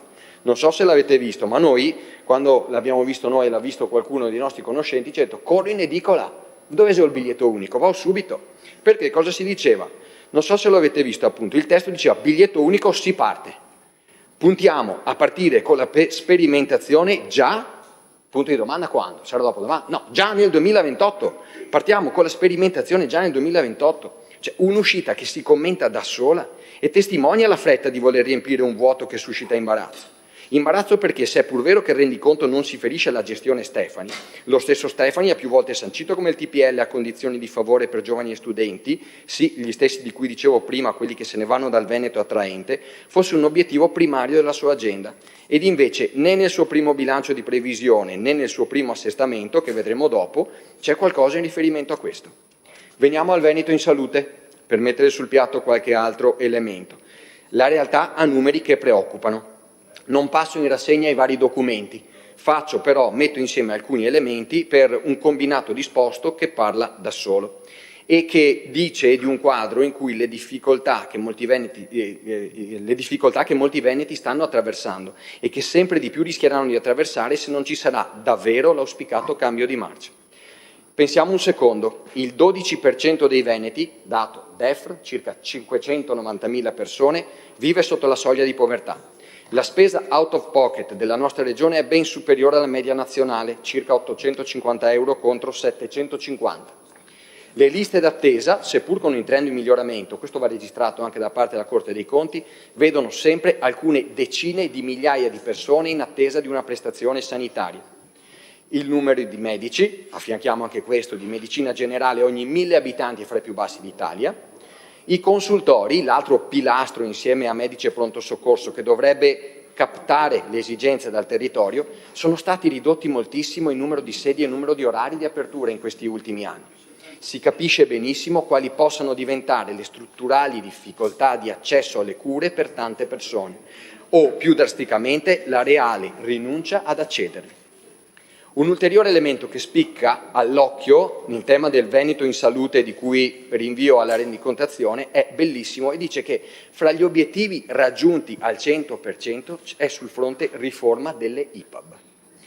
Allora, si può scrivere davvero, ma davvero è comprensibile come si possa limitarsi a proporre ad oltre 25 anni dalla legge nazionale di riforma, fra i risultati attesi di questo obiettivo, il semplice testuale, fra virgolette, attuare e ridefinire gli strumenti di monitoraggio, verifica e controllo per riqualificare il sistema delle IPAB. Questo era l'obiettivo, dopo 25 anni, ripeto, attuare e ridefinire gli strumenti di monitoraggio e verifica e controllo. Anche in riferimento al concetto di salute del Veneto, però possiamo ampliare il significato ed aprirci ad altri mondi.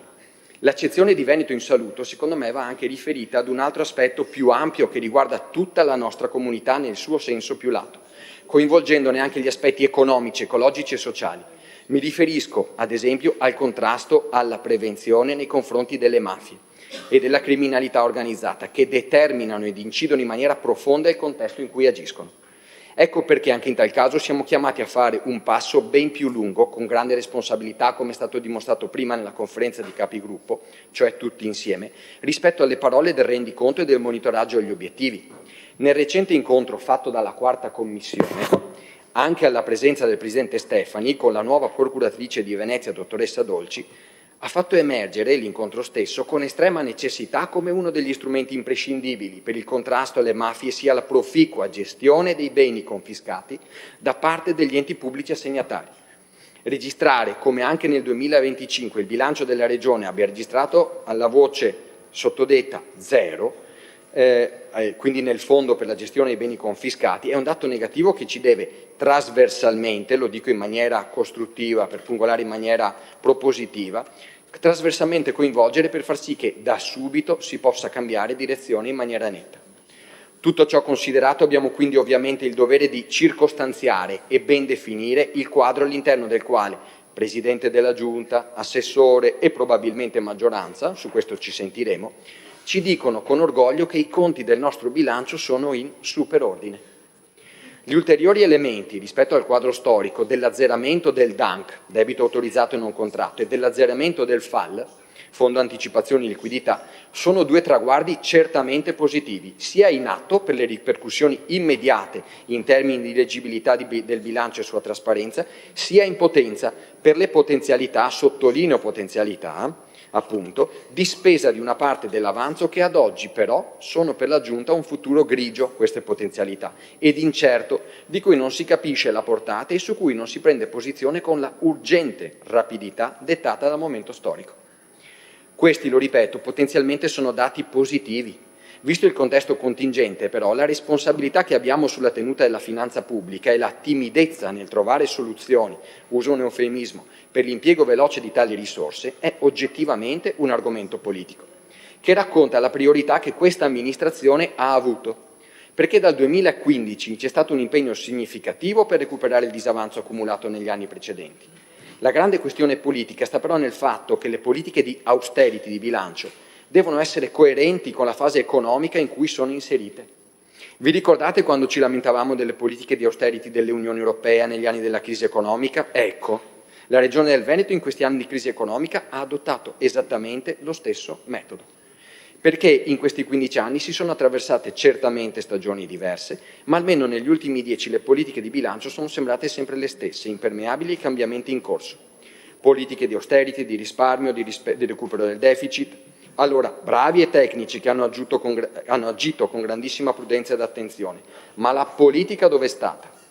Perché, atteso che le risorse finanziarie sono insufficienti rispetto ai bisogni, l'individuazione di quelli da soddisfare e la misura in cui soddisfarli è frutto delle scelte della politica. Oggi appunto registriamo, a seguito dell'approvazione di questo rendiconto, per la prima volta dopo moltissimi anni un avanzo libero disponibile di circa 180 milioni di euro, che va riportato però alla soglia di spendibilità di 163, comunque un buon margine, a seguito degli accordi sul FAL. La politica, quindi, ora ha la possibilità di smarcarsi da quella fase lunga degli anni scorsi, caratterizzata esclusivamente dal rigore nella tenuta dei conti. Lo vedremo dopo, affrontando l'assestamento e le conseguenti proposte che abbiamo presentato, ma questo tema è importante, fondamentale per tutta la nostra comunità veneta e la necessità di percepire un po' di necessaria speranza, soprattutto nell'affrontare alcune questioni vitali per la tenuta di questa stessa comunità, diventa elemento imprescindibile. Stiamo approvando un rendiconto che lascia un'eredità con evidenti spine piantate nel fianco e altrettanto pungente incertezza su parecchie partite importanti a chi verrà dopo di noi. Ritengo e riteniamo che con grande responsabilità dovremo fare un'operazione verità sui nodi più importanti da risolvere, uscendo dalla bolla nella quale siamo immersi e ripartire anche da alcune delle opportunità che con questo rendiconto si presentano per ridare prospettiva al Veneto. Chiudo qui la correlazione sul rendiconto e poi quando ci sarà quella sull'assestamento passeremo alla pars construens, a quella costruttiva. Grazie. Prego. Consigliere Ostanel, prego. Grazie Presidente. Intervengo perché oggi in questo Consiglio io mi aspettavo fosse presente il Presidente Stefani, come abbiamo chiesto con una lettera all'Ufficio di Presidenza, perché questo non è un assestamento come quelli degli anni scorsi. Lo ha detto anche il relatore, come così, passando il dato un po' in cavalleria, ma io vorrei dare una notizia a questo Consiglio. Per la prima volta da quando io siedo in quest'Aula ci sono degli avanzi che potrebbero essere spesi, allocati diversamente oggi e eventualmente dare gambe a politiche e interventi che questa Regione mette a terra nei prossimi mesi. È la prima volta che succede. Nella storia, almeno piccola, che io ho avuto in questo Consiglio. E finora gli interventi che si sono succeduti sembra che questo invece momento sia un momento tecnico. No, questo è un momento profondamente politico. E quindi il Presidente Stefani, siccome lo facevo col Presidente Zaia e sono coerente, lo faccio anche col Presidente Stefani, chiedo e avevo chiesto la sua presenza in questo Consiglio, perché è lui che oggi deve giustificare politicamente la scelta di non aver allocato i soldi che potevamo oggi allocare a politiche e interventi sul sociale e non che avremmo voluto mettere a terra. E invece questa Giunta, e quindi il Presidente che la governa, non lo ha voluto fare. È una precisa scelta politica che oggi avrebbe dovuto determinare un dibattito e una risposta da parte del Presidente di questa Regione. E potrei fermarmi qui, ma voglio dire io, quindi, alle persone che spero ci ascoltino da casa, ma anche a chi darà poi conto sulla stampa, sì, perché è importante che si dicano le cose di quello che accade qui dentro, quello che sta accadendo, perché io penso che invece non sia per niente un momento tecnico. Lo ha detto il relatore, abbiamo 180 milioni di avanzo e ha detto noi usiamo prudenza negli accantonamenti. Prudenza negli accantonamenti, vorrei virgolettare questa frase, perché la prudenza ha un nome e un cognome e andrebbe detto che cos'è quella prudenza. È non sapere quanto ammonteranno i debiti che questa Regione dovrà pagare per Olimpiadi, Pedemontana ed altre poste di bilancio. Il dato è chiaro, io lo so che è più facile nascondersi dietro una parvenza di tecnicismo nelle scelte politiche, lo si fa sempre quando si ha paura di dire la verità, ma è importante invece dire la verità e dire le cose come stanno. Abbiamo 180 milioni di avanzo, abbiamo 163 milioni spendibili che sarebbero potuti essere spesi, diciamolo chiaramente, e si è scelto di non farlo. E mi si dice, nelle varie commissioni che ho frequentato, che questi soldi verranno allocati a settembre. Spieghiamo a chi non era presente in quest'Aula nelle legislature precedenti cosa accadrà. Settembre, spostare, allocare, dare mandato alle strutture di pagare, anzi di allocare e poi di pagare. Arriviamo a dicembre che noi non avremmo messo a terra quei soldi, non tutti, non quelli che dovrebbero essere messi a terra. Quindi il punto è profondamente politico, perché le scelte vanno fatte nel momento giusto, no in ritardo. Ed è questo quello che noi contestiamo, in particolare oggi in questo provvedimento, perché 163 sarebbero potuti essere spesi e non è vero che non si poteva spenderli, e sì, si può fare a settembre, ma cambiare di 3 mesi quando già noi siamo andati in esercizio provvisorio, abbiamo ritardato la macchina amministrativa nel farla partire, basta chiedere o pensare a delle cose che abbiamo fatto anche nel bilancio di febbraio, che ancora devono essere messe a terra, emendamenti che abbiamo condiviso ed elaborato e votato positivamente, che ancora le strutture faticano a mettere a terra. Quindi figuriamoci cosa accadrà da settembre in poi. Saremo in ritardo su tutte le partite importanti di questa regione, ed è per questo che oggi avrei voluto sentire una presa di responsabilità da parte di chi questa giunta la governa. E andiamo più dentro al perché voi avete deciso di essere prudenti. Una parola, voglio dire, che ricorda le epoche montiane, che voi avete tanto,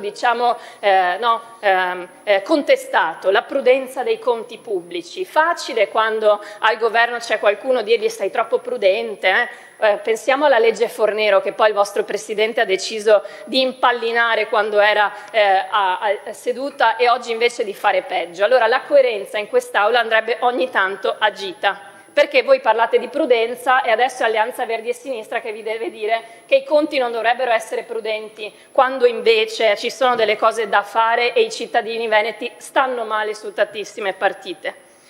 E perché avete scelto di non spenderli? Perché avete paura. Avete paura di non sapere quanto ammonterà il debito di una delle grandi eventi e grandi opere conseguenti, ahimè, che abbiamo dovuto e voluto fare, quella delle Olimpiadi. E ce lo dice chiaro non solo la Corte dei Conti, ma anche i documenti di bilancio che possono leggere i consiglieri. Al 31/12/2025, nel nostro allegato 1 dei documenti che oggi stiamo votando, noi vediamo che abbiamo 150 milioni di euro accantonati per il buco delle Olimpiadi. E noi non sappiamo, cioè voi non sapete, nonostante governiate questa regione da 20 anni e queste Olimpiadi le avete volute, le avete portate avanti, dite e continuate a dire che sono a costo zero, quando la verità è un'altra, e ci si deve prendere le responsabilità in quest'Aula, non sono a costo zero. Ci sono 150 milioni di euro che vedete nell'allegato che oggi state votando, che voi avete messo da parte per pagare dei debiti. Ma il punto vero è che se oggi voi non spendete 180 milioni è perché non sapete e non siete coscienti di quanto eventualmente aumenteranno quei debiti.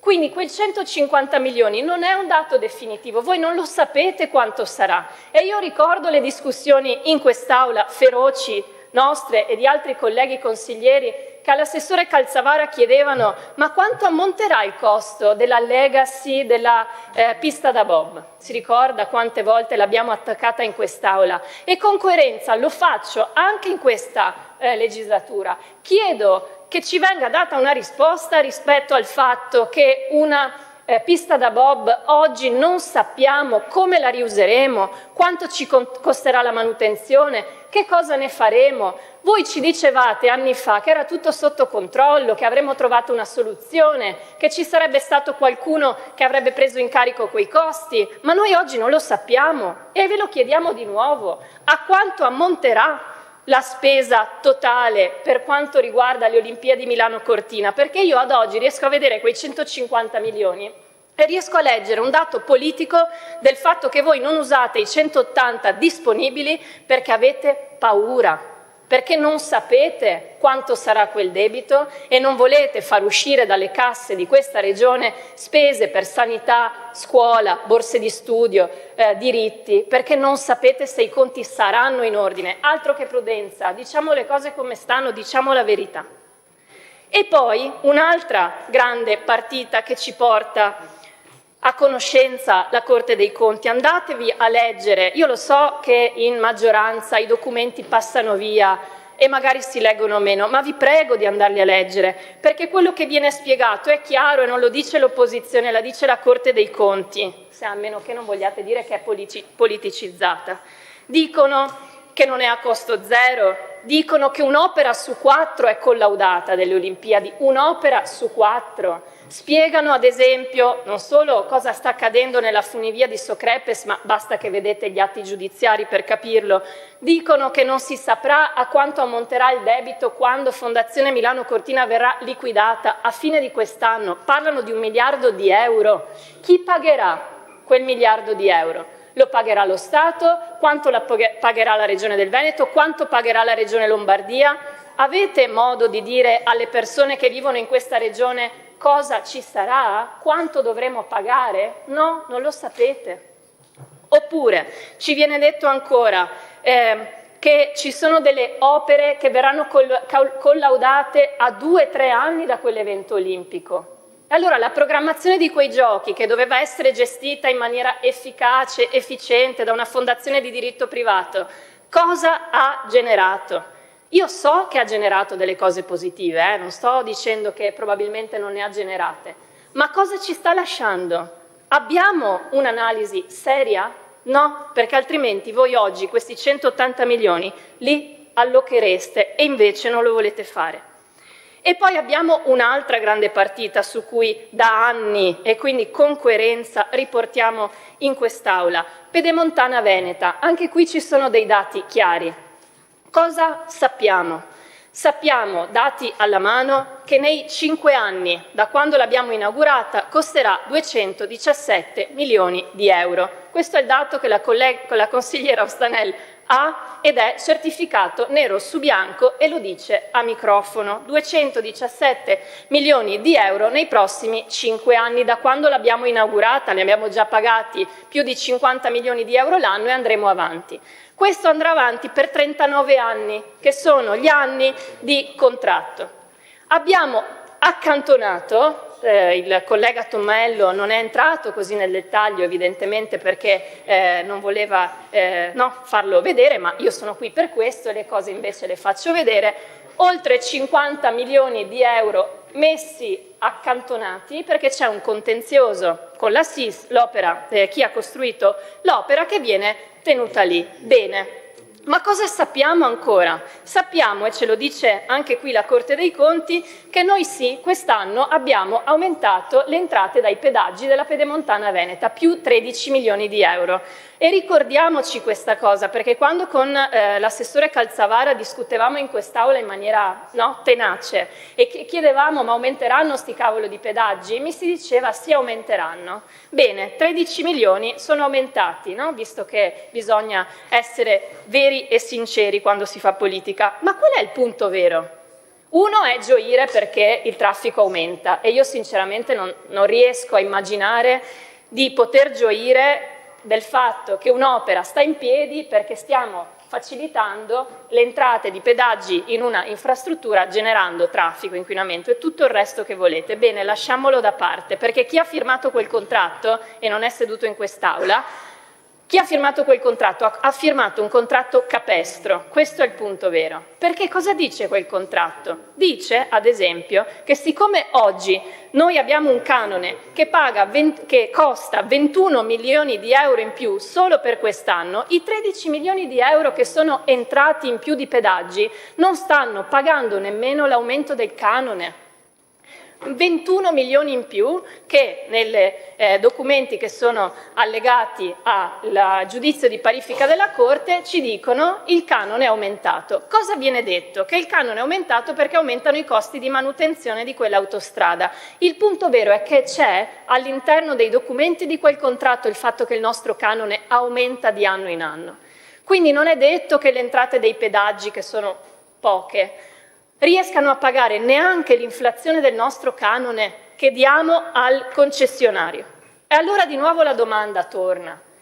Per 39 anni quanto dovremo far uscire dalle casse di questa regione? Perché negli ultimi anni almeno 50 milioni di euro l'anno sono usciti.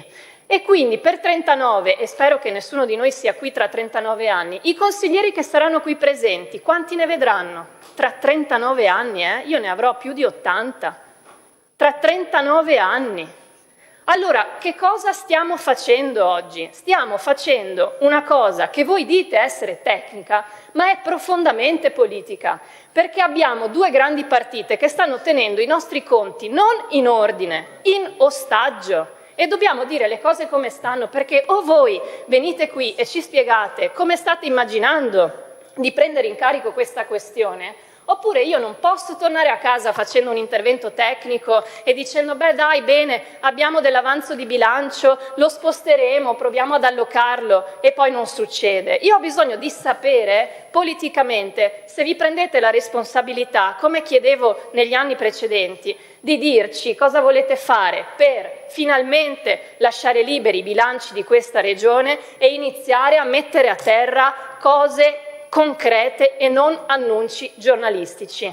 Perché lo diceva bene il collega Galeano, sentir parlare del biglietto unico, benissimo se lo si farà, noi siamo grandi fautori del biglietto unico da 20 anni, ma almeno se si dice che ci si sta lavorando, oggi io dovrei vedere che viene assestato una partita di bilancio e viene posta lì perché si vuole davvero fare presto, e invece io questo oggi non lo vedo e qualcuno dovrebbe prendersi le sue responsabilità. E chiudo, perché dopo avremo modo di intervenire sulla proposta emendativa che abbiamo come minoranze costruito, ed è ovvio che lo abbiamo fatto, perché altrimenti il discorso che ho appena fatto non starebbe in piedi. Abbiamo provato a fare noi quello che non avete fatto voi, abbiamo provato ad allocare le partite di bilancio e a dire dove sarebbero dovuti essere spesi queste partite libere di bilancio. Ma io ritorno davvero sul punto politico, perché qui abbiamo presenti due assessori, ma qui è una questione di giunta, è una questione di presidenza, perché ci sono delle partite più grosse di altre dove ci si deve porre e mettere la faccia. Pedemontana Veneta, chiediamo da tempo di poter vedere un consiglio straordinario convocato da chi guida questa regione, perché altrimenti lo dovremmo fare noi chiedendo il consiglio straordinario, ma io vorrei che fosse la responsabilità della maggioranza quello di dire vengo qui e porto i conti, perché insieme si potrebbe trovare una soluzione. Immagino ci stiate lavorando, ovvio, spero, ma il punto vero è che anche chi oggi non ha quei 39 anni, ma magari sta nascendo oggi, dovrà sapere se i nostri bilanci per i prossimi suoi 39, i bambini che nascono oggi in Veneto, avranno quei 50 milioni di euro da dover tenere da parte perché non riusciamo a dare gambe al nostro bilancio. E due, su Pedemontana Veneta dovremo sapere i conti, stiamo facendo continui accessi agli atti per capire quanto sta entrando nel nostro bilancio per riuscire poi a buttare fuori, e sono questi 13 milioni che effettivamente anche la Corte conferma in più, ma non bastano nemmeno a pagare il canone. Ci fate avere anche qui un momento politico dove noi riusciamo a capire su Pedemontana e sulle Olimpiadi cosa succede? E allora sì, si deve chiudere su una questione fondamentale. Se voi non lo fate adesso con questi 180 milioni e lo allocherete a settembre, e sappiamo già che la macchina amministrativa farà fatica a partire, non partirà in tempo sulle grandi emergenze di questa regione, io vi faccio un altro appello: se non trovate una soluzione nel giro di pochi anni su queste due grandi partite, l'addizionale IRPEF regionale non può essere ancora evitata. Veramente lo chiedo, perché parlate di responsabilità, parlate di prudenza, parlate di conti in ordine, ma i conti in ordine stanno perché poi le persone si devono arrangiare a fare le cose, imprese e non solo, cittadini, situazione sociosanitaria, le case di comunità, le emergenze che la Corte dei Conti pone all'attenzione, a partire dalle materie ambientali, ma anche da quelle sociosanitarie in particolare. Allora, davvero, se volete fare le persone prudenti, iniziate a ragionare come foste dei veri padri di famiglia. Grazie. Prego. Consigliere Cunegato, c'è l'unplan di AWS oggi? Non è che cede la parola... Grazie Presidente. Scusa, sto facendo una domanda. Non è che cedi la parola alla consigliera Calligaro? Perché? Dai, alterniamo. Vabbè. Grazie. No, anche perché già abbiamo sentito il primo tempo, dopo il secondo tempo lo faremo più avanti. Prego consigliere. Grazie consigliere. Grazie. Grazie Presidente, grazie anche al consigliere Cunegato che in maniera molto galante mi ha ceduto la parola. Io mi permetto solo di evidenziare anche un po' lo stile. Direi che dire alla maggioranza che non legge i documenti è quantomeno inelegante, nel senso che è dal liceo che non ricevo compiti per casa, e direi che ciascuno di noi svolge il proprio ruolo da consigliere in scienza e coscienza, quindi se decide o meno di leggere i documenti e di approfondire o meno un tema è affare del consigliere.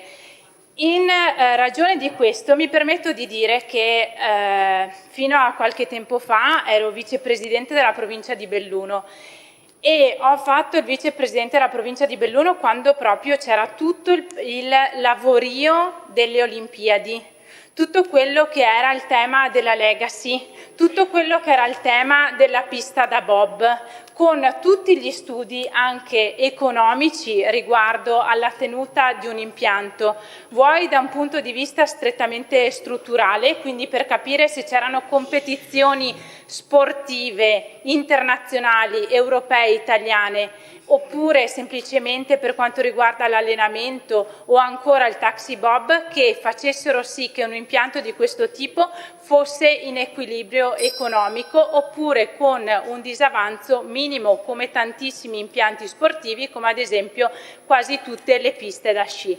Quindi direi che la conoscenza di questi argomenti arriva anche da esperienze extra Consiglio regionale.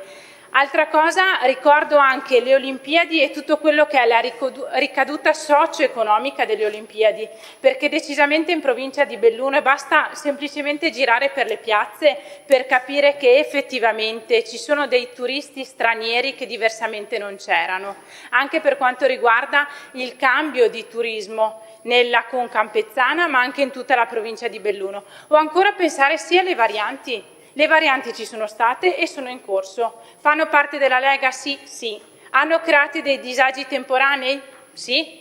Però vanno a sistemare delle problematiche che erano insite nel territorio e che c'erano prima delle Olimpiadi, non sono a causa delle Olimpiadi. Assolutamente i cantieri hanno rallentato? In un certo senso la viabilità? Assolutamente sì, però nessuno ha la bacchetta magica e questo fa parte dell'amministrare e di avere una visione. Quindi direi che molte volte dobbiamo fermarci un attimo e capire non l'oggi, non il domani, ma il dopodomani.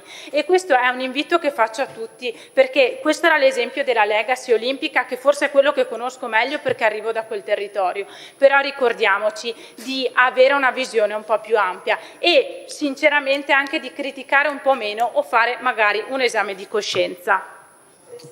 Grazie consigliera. Se le cede la parola al consigliere Cunegato, sì. Ci tengo a dire che non ho mai detto, e ho fatto fare la verifica verbale, che la maggioranza non legge i documenti. Ho detto che li passa veloci, perché se io avessi un gruppo di 10 persone e non fossimo in 2, i documenti li leggerei più velocemente. Ho detto solo questo. Va bene consigliera. No, dai. perché è importante Vabbè, dire le cose come stanno, avanti. perché se viene detto in aula che io ho detto che la maggioranza non legge i documenti, non è vero. Grazie consigliera, andiamo avanti. Prego consigliere Cunegato. Grazie Presidente.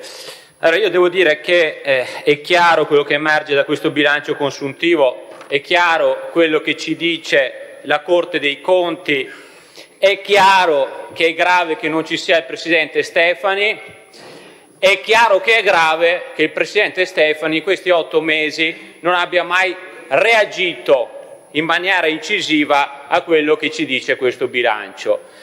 A me pare che il Presidente Stefani sia diventato un adepto di Galileo Galilei, in particolare del principio di inerzia. Cioè, il principio di inerzia è quello che ci dice che un corpo o è inquiete, e questo è il caso di Stefani, o in moto rettilineo uniforme, a bassa velocità nel caso di Stefani. Un adepto del principio di inerzia, perché finora abbiamo sentito solo annunci. È un annuncite, il biglietto unico ma nel 2028, aspettando Godot o l'autonomia. Poi questa idea, no, di affrontare il più grande problema che stiamo vivendo, perché guardate che io sto visitando le RSA e sono tutte sull'orlo del precipizio, perché noi oggi abbiamo 381.000 ne avremo 680.000, li raddoppieremo. Ecco, come affrontiamo questo problema macroscopico? Con l'assistente di quartiere. E ora provo a capire, ma cos'è questo assistente di quartiere? E scrive l'adepto di Galileo Galilei: l'assistente di quartiere è un'evoluzione dell'assistente familiare. E cos'è l'assistente familiare? La badante! Cioè, io affronto la più grande sfida del nostro tempo, no, con una badante che va a 3-4 persone, e questo è il ruolo del pubblico. Ma veniamo alla Corte dei Conti. Che cosa dice la Corte dei Conti? Beh, la Corte dei Conti dice qualcosa di molto grave, che avevamo già visto nel DEFR, perché il DEFR citava l'Agenda 2030. Problematiche riguardano il consumo di suolo e l'impermeabilizzazione del suolo, frammentazione del territorio naturale agricolo, efficacia delle reti idriche, transizione energetica e riduzione delle emissioni climalteranti. Guardate che queste sono parole potenti, perché questo che cosa significa? Significa che noi, come diceva Zanzotto, con questo progresso scorsoio abbiamo trasformato la nostra regione in una colata di cemento. Guardate che in Europa il suolo cementificato è al 4%, in Italia al 7%, noi siamo arrivati quasi al 12%. E questo, guardate che non è un problema da poco, perché il suolo ci dà da mangiare e noi non abbiamo più la sovranità alimentare, siamo all'80%. Se chiudessero domani i confini, ecco, la nostra regione che crede da tempo che ischei ne dai da mangiare, che ischei ne dai da respirare, sta distruggendo l'ambiente. Ma un ettaro di suolo contiene 1,8 milioni di litri d'acqua, e questo diventa evidentemente importantissimo quando ci sono queste nuove ondate di caldo e la pioggia scende in maniera copiosa. Ecco, un ettaro di suolo contiene moltissima CO2 che se no finisce nell'aria. Allora io, qua prima c'era Zecchinato, ma la Giunta vedo che è part-time, addirittura Gerosa era qua per rispondere all'interrogazione e va via prima di rispondere all'interrogazione, un contratto part-time, non lo sapevamo, o cococò. Allora, la questione è che evidentemente se io faccio una legge sul consumo del suolo, la 14/2017, per limitare il suolo, e poi consumo più di tutto il suolo, lo capisce anche uno che ha un livello cognitivo a seconda elementare, questa legge ha fallito, no? Cioè, se mi pongo l'obiettivo di consumare meno suolo, di ridurre il suolo, e consumo nei rapporti ISPRA sempre più suolo di tutti, questo è evidente che mi deve far porre delle domande. Questa legge va modificata radicalmente, e anche qua vince il principio di inerzia di Stefaniana e Galileana memoria. L'altra questione che dice la transizione energetica, andate a vedere cosa succede nelle province di Vicenza, Verona, Padova, cioè le più produttive. Se a livello italiano siamo al 40% di energia rinnovabile, in queste province siamo al 15, al 14, al 15 e al 16. Questo significa che paghiamo più di tutti quello che sta succedendo anche volta per il vostro amico Trump, noi paghiamo il diesel 2,3 euro al litro, ma non aver costruito una progettualità per la transizione energetica è un problema per l'ambiente, ma è un problema anche per la competitività delle nostre imprese e per la capacità di consumo delle nostre persone. Bene, là è stato già detto, ma sentivo che la consigliera Caligara non era d'accordo, che la Corte dei Conti ha messo in evidenza la pericolosità per il nostro bilancio delle Olimpiadi. Allora, e i conti sono stati fatti, non è che la Corte dei Conti abbia inventato questi numeri. Ecco, si era detto che le Olimpiadi erano a costo zero, invece abbiamo visto che la società Milano Cortina ha un debito di 1 miliardo, e si era sempre detto noi, insomma, da anni noi avevamo detto che le Olimpiadi si potevano fare anche in modo diverso, ma Consigliere Caigaro, non abbiamo detto solo noi che non andava fatta la pista da bob, che non andava fatta la pista da bob lo disse il Comitato Olimpico Internazionale, il quale parlò di una classe dirigente che doveva avere la responsabilità sociale dell'opera. Come fai a fare un'opera da 120 milioni per uno sport praticato da 50 persone in tutto il paese? Come fai a fare questo spreco di denaro pubblico? Il Comitato Olimpico Internazionale aveva detto andate a fare sta gara a Innsbruck e non sprecate questo denaro che può servire per altro. E adesso ci troviamo con 150 milioni accantonati e questo è un dato oggettivo, no? Se sono accantonati quasi 150 milioni perché dobbiamo far fronte, no? Casomai al debito delle Olimpiadi, vuol dire che quei 150 milioni non li posso usare per i servizi delle persone. E guardate che questi 150 milioni sono indispensabili perché siamo sull'orlo del precipizio e sull'orlo del precipizio non puoi permetterti il principio di inerzia perché finisci nel burrone. Ecco, lo stesso sulla Pedemontana. Guardate che la Pedemontana, ecco, è stato un errore madornale quando abbiamo ricontrattato il project, quando abbiamo deciso di assumerci il rischio del presa. Cioè è, come dire, una mutazione genetica di un project a favore del privato che non si è mai visto, no? Cioè se il project è il privato fa la strada perché si assume il rischio di impresa della strada, no? E poi ci guadagna quelle tariffe, arriviamo al 2016-2017 quando le banche non finanziano più il consorzio SIS italiani e si fa un accordo per cui la regione si assume il rischio di impresa.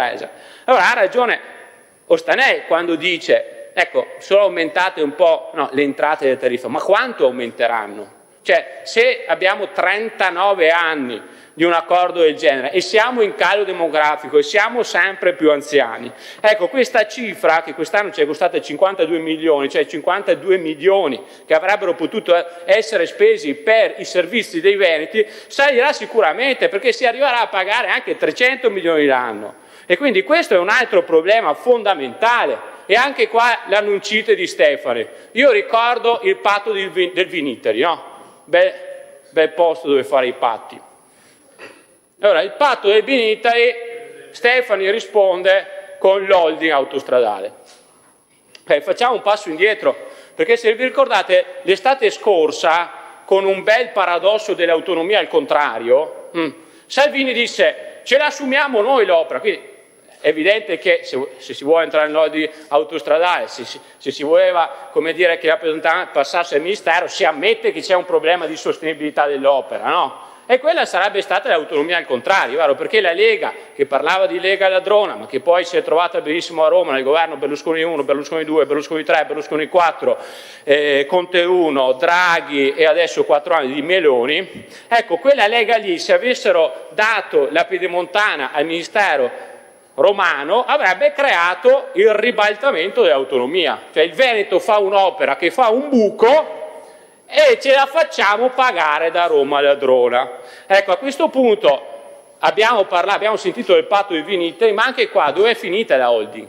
Adesso siamo a luglio, silenzio. Anche qua tutto marketing, tutto illusionismo, tutto annuncite. Io non sono contrario a una cosa del genere, io sono contrario a 30 anni di neoliberismo che hanno dimostrato, no, il loro fallimento, vero? Cioè, all'idea che per fare un'opera non la posso fare pubblicamente, cioè, vi ricordo sempre che l'autostrada del Sole, 750 km fatto dallo Stato brutto e cattivo, no? Ci hanno messo 8 anni, 92 km, no, fatti dal privato, quello efficiente, ci hanno messo 13 anni e ci stanno in qualche modo anche regalando un buco di bilancio pazzesco. Quindi il fatto che le autostrade debbano essere di nuovo pubbliche è sacrosanto, il fatto che bisogna smettere di regalare denaro al privato, no? E a queste persone che nella Brescia-Padova guadagnano un sacco di soldi che potrebbero essere invece utili per il pubblico è sacrosanto, però da una parte non nega la responsabilità politica di chi fa questa operazione, ovviamente perché deve cercare di ripagare un debito. Comunque se accadrà, insomma, non mi vedrete contrario, mi pare che anche lì, se ogni tanto si butta lì, no, qualche idea sul giornale e poi alla fine non si va da nessuna parte. Ecco, la Corte dei Conti parla della sanità e io credo profondamente che qua il principio di inerzia sia sempre più inaccettabile. Ecco, la Corte dei Conti dice a fronte di 42 milioni di spesa per la riduzione delle liste d'attesa, 22 milioni sono finiti al privato. È questo il destino che avete in mente per la sanità del Veneto? Guardate che la relazione sociosanitaria ultima parla di 6 miliardi del pubblico, no scusate, di 12 miliardi di spesa pubblica, di cui 2 vanno in convenzione, e di 4,11 che vanno spesi dal privato out of pocket, quindi 10 nel pubblico e 6 nel privato. Prima Galeano lo ha detto, lo ricordo, 730 euro di spesa media out of pocket in Italia, 847 in Veneto. E ricordo che pochi giorni fa noi abbiamo accreditato altri 6 centri privati. Ecco, questa è la strada che avete percorso, il principio di inerzia galileano e stefaniano verso la privatizzazione della sanità. Il meccanismo è chiaro, l'hanno spiegato bene in commissione, è addirittura il pubblico, cioè addirittura l'ULSS, in questo caso 5 su 6 sono in provincia di Vicenza, che ammette di non riuscire da sola a ridurre le liste d'attesa e allora accredita nuovi centri privati. Ecco, è così che si risolve il problema. Io credo che risolvere il problema significa ammettere un limite per investire in futuro di più nel pubblico, non ammettere un limite per riconoscere una resa, una bandiera bianca nei confronti del diritto inviolabile alla salute che viene così negato, semplicemente continuando a esternalizzare, continuando a privatizzare. Ecco, concludo dicendo una cosa, poi entreremo nel vivo della riflessione di quei 130 milioni. Noi anche questa volta, come nel bilancio, abbiamo portato delle proposte concrete per vincolarli. Io credo che sia necessario reagire al principio di inerzia con una nuova idea e progettualità della Regione. Lo abbiamo fatto, io credo, con una dovizia di impegni e una capacità anche di progettualità futura, segnalando a voi quelle che possono essere le nostre priorità. E tuttavia, guardate, adesso abbiamo parlato dei limiti ambientali, abbiamo parlato di un sistema sanitario sempre più privatizzato, perché la Corte dei Conti dice sì, meglio sulle liste d'attesa, ma vorrei ricordarvi come si misurano le liste d'attesa. Io le ho portato una mozione che, se andiamo avanti così, verrà discussa nel 2092, no? Ma quella mozione diceva una cosa chiara, questi monitoraggi non funzionano, perché non funziona un monitoraggio che prende solo le prime visite, è chiaro? Cioè se io ho un problema cardiologico farò 10 visite dal cardiologo, ma qua se ne misura solo una. E allora poi, come dire, è ovvio che se io misuro una cosa parziale, no, solo per sostenere la mia narrazione autocelebrativa, io non sto misurando il problema delle liste d'attesa. Che mi chiama uno e mi fa, Carlo, e mi dà una visita da cardiologa a 74 anni, fra 1 anno e mezzo a Moro, mi chiama un altro, ho la protesi otturata e mi opera fra 2 anni, no. Ma se uno che aveva già fatto la visita cardiologica non viene misurata, no? E quindi siamo un'eccellenza perché misuriamo solo uno spicchio. Ecco, io gradirei che la mia proposta andasse avanti, io propongo di misurare tutto e allora dopo facciamo un ragionamento serio. No? Nel momento in cui misuriamo tutte le prestazioni e non solo alcuni LEA su 6.000 e non solo le prime visite, allora poi facciamo un discorso onesto e razionale che parte da evidenze scientifiche chiare. No?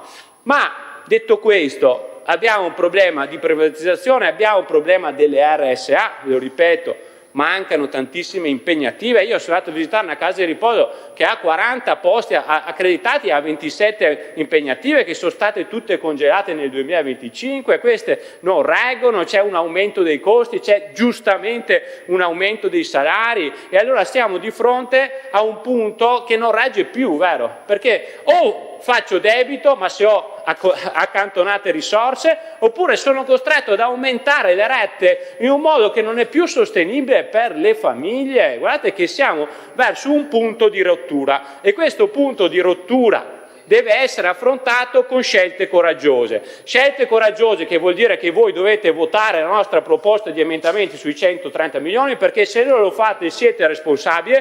E mi piange ancora il cuore aver sentito che mister Galileo Galilei ha detto che neanche l'anno prossimo farà l'addizionale IRPEF. guardate che senza addizionale IRPEF noi non facciamo niente, perché per le impegnative ci vogliono soldi, no, per la sanità pubblica ci vogliono soldi. Se ancora una volta noi rinunciamo a questo, noi non sapremo dare risposte e il principio di inerzia porterà a più privatizzazione, a più problemi nelle RSA, a più famiglie che non sapranno né come curarsi né come far fronte ai problemi degli anziani. Ricordo solo che se noi avessimo l'addizionale IRPEF progressiva dell'Emilia Romagna avremmo 550 milioni in più.